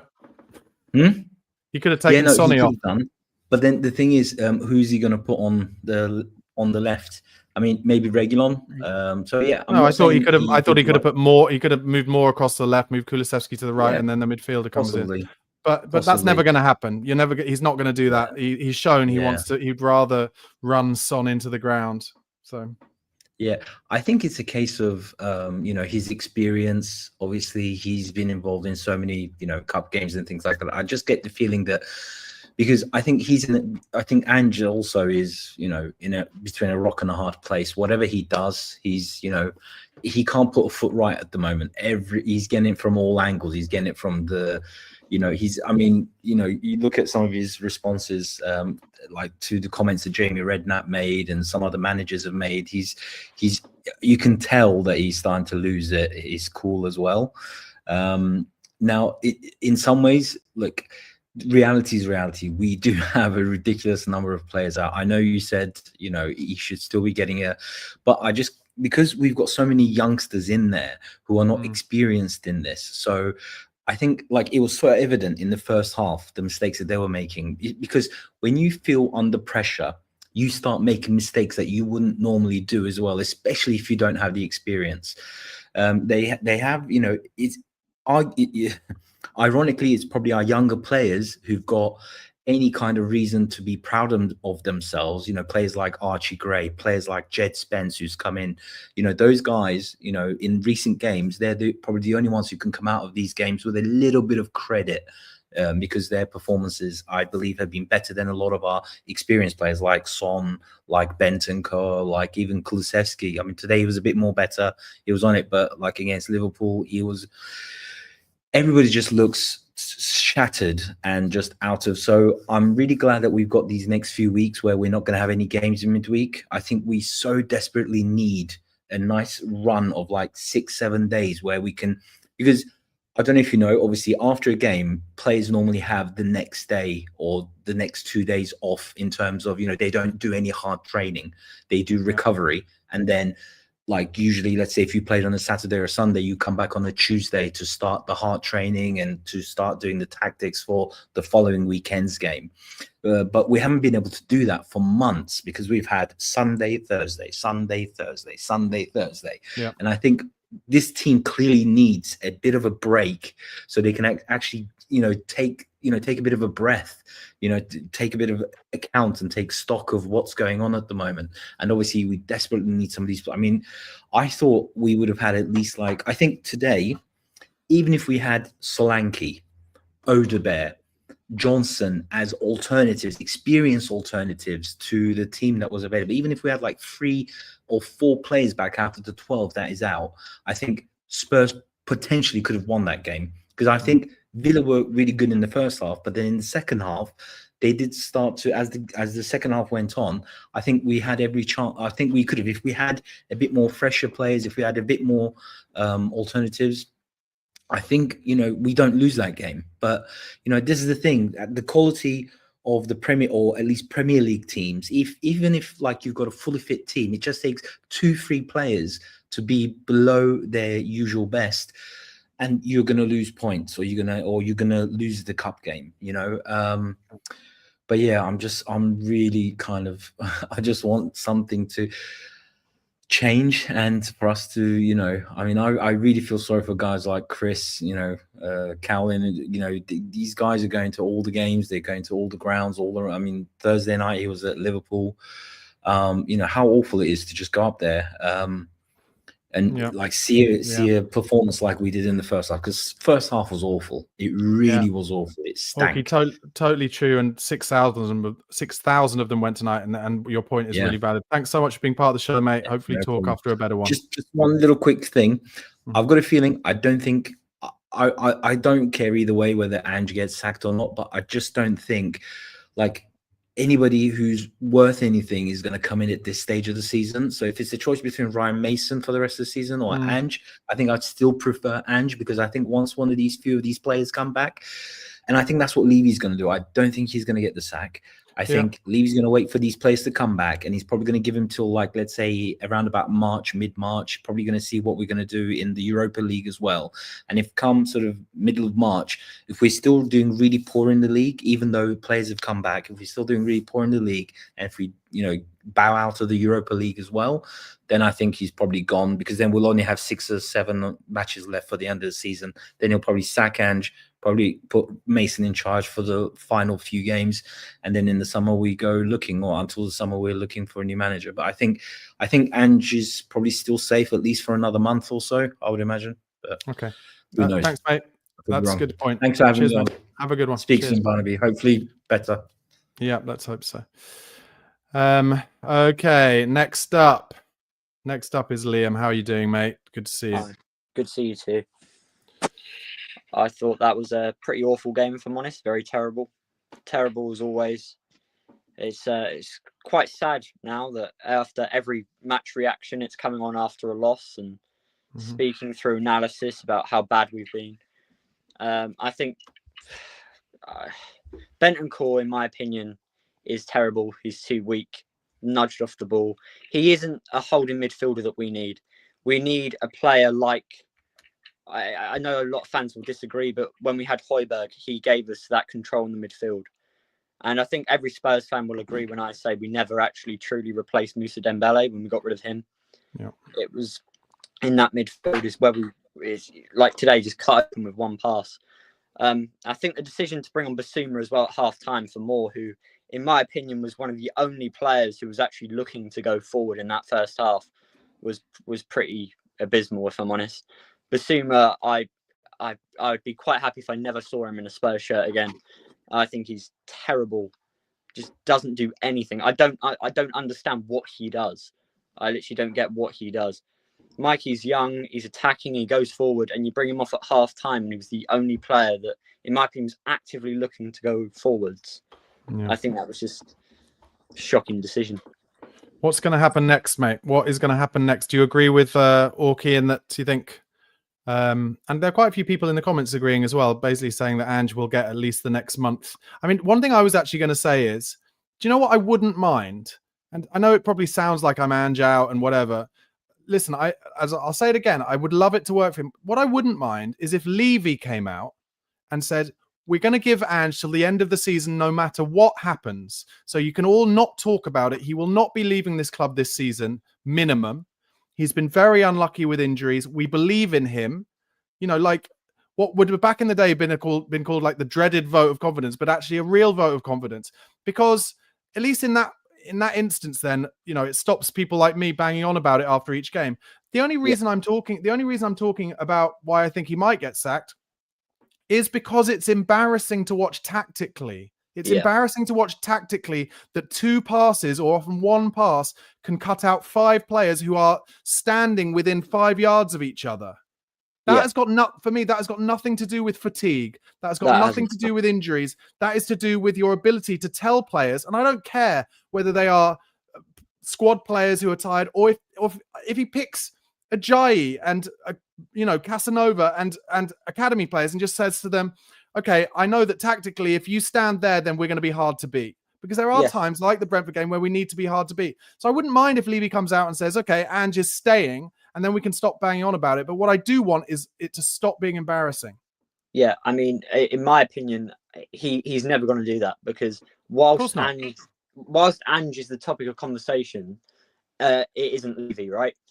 All the attention, I get, the chants are directed at him at games, but I think me and you said it after the Liverpool game, as you rightly said, we've never properly protested. We say we want change. We never force change. The only way to do that is by actually protesting. So he'll never come out and say it, because whilst Ange is there and all the fans are against Ange, or the attention is taken off of him. He isn't getting hate. He isn't getting this. Ange is getting it instead. And I think that's how Levy's always acted. It's the manager is always the one that takes the fall, and fans kind of then turn a blind eye to what Levy's doing. And like you said there as well, the injuries, in my opinion, I don't think can be an excuse for just a lack of heart and a lack of trying. They can't be the only excuse. That's my point. Yeah, exactly. Well, in my opinion, of course we have injuries. That's going to affect the squad. But especially after the game on Thursday night, they literally didn't show any fight at all. Nothing at all. Today, first half, in my opinion, there was no fight in that team. Nobody showed anything really. They weren't playing for the shirt again, and that's the difference. Injuries, of course, are going to affect your team, but you've got to fight. You've got to show something. Fight for it. But we don't. We just come out and it's the same every week. No passion, no fighting for the badge. And I think that's why we're in the second. I think there's confusion. I think there's confusion with the team now. Do we go forward and play how we were taught for the last 18 months? Do we sit back? And they're kind of caught somewhere in between. And then add to that confusion, injuries, fatigue. Is this manager going to be here next week? Etc. etc. And then I'm afraid some basic but quite regular bad calls from Ange Postecoglou, like starting Son on the left and starting Son in 9 and Tell on the left today. I think now looks like a really bad call from Postecoglou. Him never suggesting we get any balls into the box, and then we play one into the box in the 90th minute and we score a goal from it. I don't know. It's like he's not helping himself as well as the things that are going against him. Yeah, 100%. I mean, I get Son is our captain, but he is not performing. He has been ran into the ground every game. He plays 90 minutes. Take him off. If he isn't performing, just take him off. You are allowed to sub him. It was kind of like that when Kane was here. If Kane was having I remember there would be a bad couple of string of games. It was almost like it was illegal to sub Kane. You are allowed to take him off. If Son is having a bad game, make a change. Put Mikey on that wing. Shift Tell to that wing. Make some sort of tactical change that could give us something going forward, because every ball that Son put in today was awful. It was bad, and he missed an open goal. Yeah, he did. Liam, listen, thanks for being part of the show again. I appreciate it, mate. Hopefully things can improve. I fear they won't anytime soon, but let's talk again. Cheers, mate. Yeah, thank you. Bye. And finally, the very patient Noel in Ireland. Noel, thanks for being so patient, mate. Okay, where are you at? Except for your camera. Sorry, Barnaby. I'm just positioning myself again. Where am I at? Awful. I was listening to you afterwards, and I could agree with everything you said. It was abysmal in the first half. Second half was a little bit better. Sonny missed an open goal. I mean, last year, or even that Sonny, a confident Sonny puts that away. We're back in the game. Very, very strange first half. I would have thought, that it was obvious that we need to strengthen it in midfield, and it didn't happen. Why play for 45 minutes if something's not working? Change it. And when we did change it, it looked a little bit better. But we made Villa look like world beaters. And somebody made a point actually earlier on about the physicality, and I think I actually agree with you. Spurs have no real physical players. We're too nice. We're too easy to push off the ball. We're bullied by teams. Newcastle came to the Tottenham Stadium a few weeks ago and literally bullied us out of the game. Yeah, and I'm afraid that's basically, the story of our season. And it used to be, I used to remark about how that we actually scored so many late goals. I remember from Pochettino's time, we got a lot of goals in injury time. Now we can't even buy a goal. And some of the decision making, even we got a goal back, Tell nicked one. Sonny gets a corner and puts it into the goalkeeper's hands. It's so frustrating. I was surprised that he actually did take Bentancur off, because Bergvall was running around like a headless chicken in the first half, and he got a booking. And after he got a booking, he was afraid of being sent off. He never put a tackle in. It wasn't really his fault, because he obviously was afraid of the second yellow. Sarr comes on, and some of his decision making, even there was a ball to be played into the inside right position, he kicks it out over the sideline. It's the basics. I said it to Chris last night. Cheap free kicks, decision making, mistakes. It's like an epidemic, and the amount of like crashing into somebody, pushing somebody over, giving away free kicks, giving away possession. It's a sorry mess, Barnaby, and that's just the way I feel at the minute. Yeah, it is. And just to bring up your point about physicality again, just thinking back to, the best team in my lifetime, Pochettino. Yeah. Walker on the right, Rose on the left, both physical. Alderweireld and Vertonghen, both physical. Yeah. Dembele, Wanyama came in, physical. Yes. Lamella could put it about when he started on the right. Absolutely. Harry Kane, big physical guy. Really, the only one who was more of a maestro was Eriksen. That's right. He worked his nuts off, Christian Eriksen, so he made up for it with the amount of pressing and running he did. And we were hard to beat, and a bit of a horrible team as well in terms of making professional fouls and that. And like you said, I'm afraid that whenever each team who were about to play do their analysis, I said it before this game, they will watch the Liverpool game and they'll be like, just get in their faces and just press them hard and be physical. And we gave away a lot of fouls today, but none of them were fouls where we were in 50-50s and we were going in too strong. We were losing every 50-50, but we were giving away fouls because we were so late to the ball. We were nowhere near any Aston Villa player when they were on the ball. You know what I actually think? Jed Spence is a wonderful player. I think he was very shabbily treated.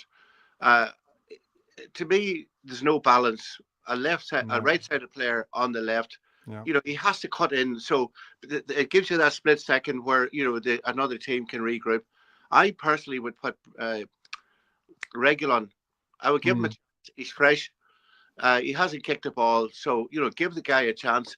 I would actually either put Porro or Jed Spence at the midfield. I would make a change because he doesn't seem to know his best midfield.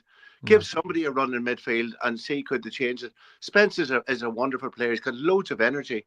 And we don't actually have that in midfield. We don't have any player with real energy, or a real clever thinking player. I think that something has to happen in midfield, and then maybe we can see a little bit of a difference. As you said, be a bit harder to play against. We're not physical at all. I think actually that everybody, when they look at the Spurs team sheets, they must be licking their lips. I said this to you last week, that Aston Villa will be licking their lips after that performance against Liverpool. And they scored within a minute. Very unfortunate, but at the same time, Porro was so far up the field that Ramsey had the chance, but the keeper should have saved it. But in fairness to him, he did redeem himself with a few, later on. He did. But it's an epidemic at the moment. I think the only godsend is that there is a week off, and maybe they can regroup, get a bit of energy back into the legs, and maybe possibly get one or two. I actually thought today that with Liverpool and Chelsea both out, great opportunity. Push on and get not playing one of your bogey teams in the next round. I know. I started the whole stream saying it's the hope that kills you, because actually the teams that I think would definitely beat Spurs easily are all out. But there you go. Whatever. Yeah, look at Barnaby. I just we'll keep on going. And is it a United game on Saturday or Sunday? I'm not even sure. I'm not sure actually, but I'm not sure. But anyway, look, Noel, thanks for being a part of the show. I've got to go, unfortunately, but I really appreciate you being part of the show. And let's talk after that United game next week. Thanks, Barnaby. Thank you. Mate. Bye-bye. Okay, guys. Thank you so much for watching the Fan Show. If you'd like to appear on a future episode, email tottenhamfanchris@gmail.com. That's tottenhamfanchris@gmail.com. Very important to us that this channel gives everyone a voice, particularly from those all around the world. So wherever you are from, please get in touch. Okay, guys, that's been the end of a very long stream and a very disappointing one yet again. Please make sure you do subscribe to Chris's channel @ChrisCowlin, and he will be here with the Spurs Chat podcast in just 4 minutes' time on a different stream, but on his live channel. So make sure you check it out. He'll be joined by Craig Dimon, Ricky Norwood, and Holly Clemens. What can I say? Just another absolute horror show. Can only hope for better next week. Will Ange still be in a job next week? I do not know. And I'm afraid apathy is starting to set in. Have a good week, guys. Goodbye.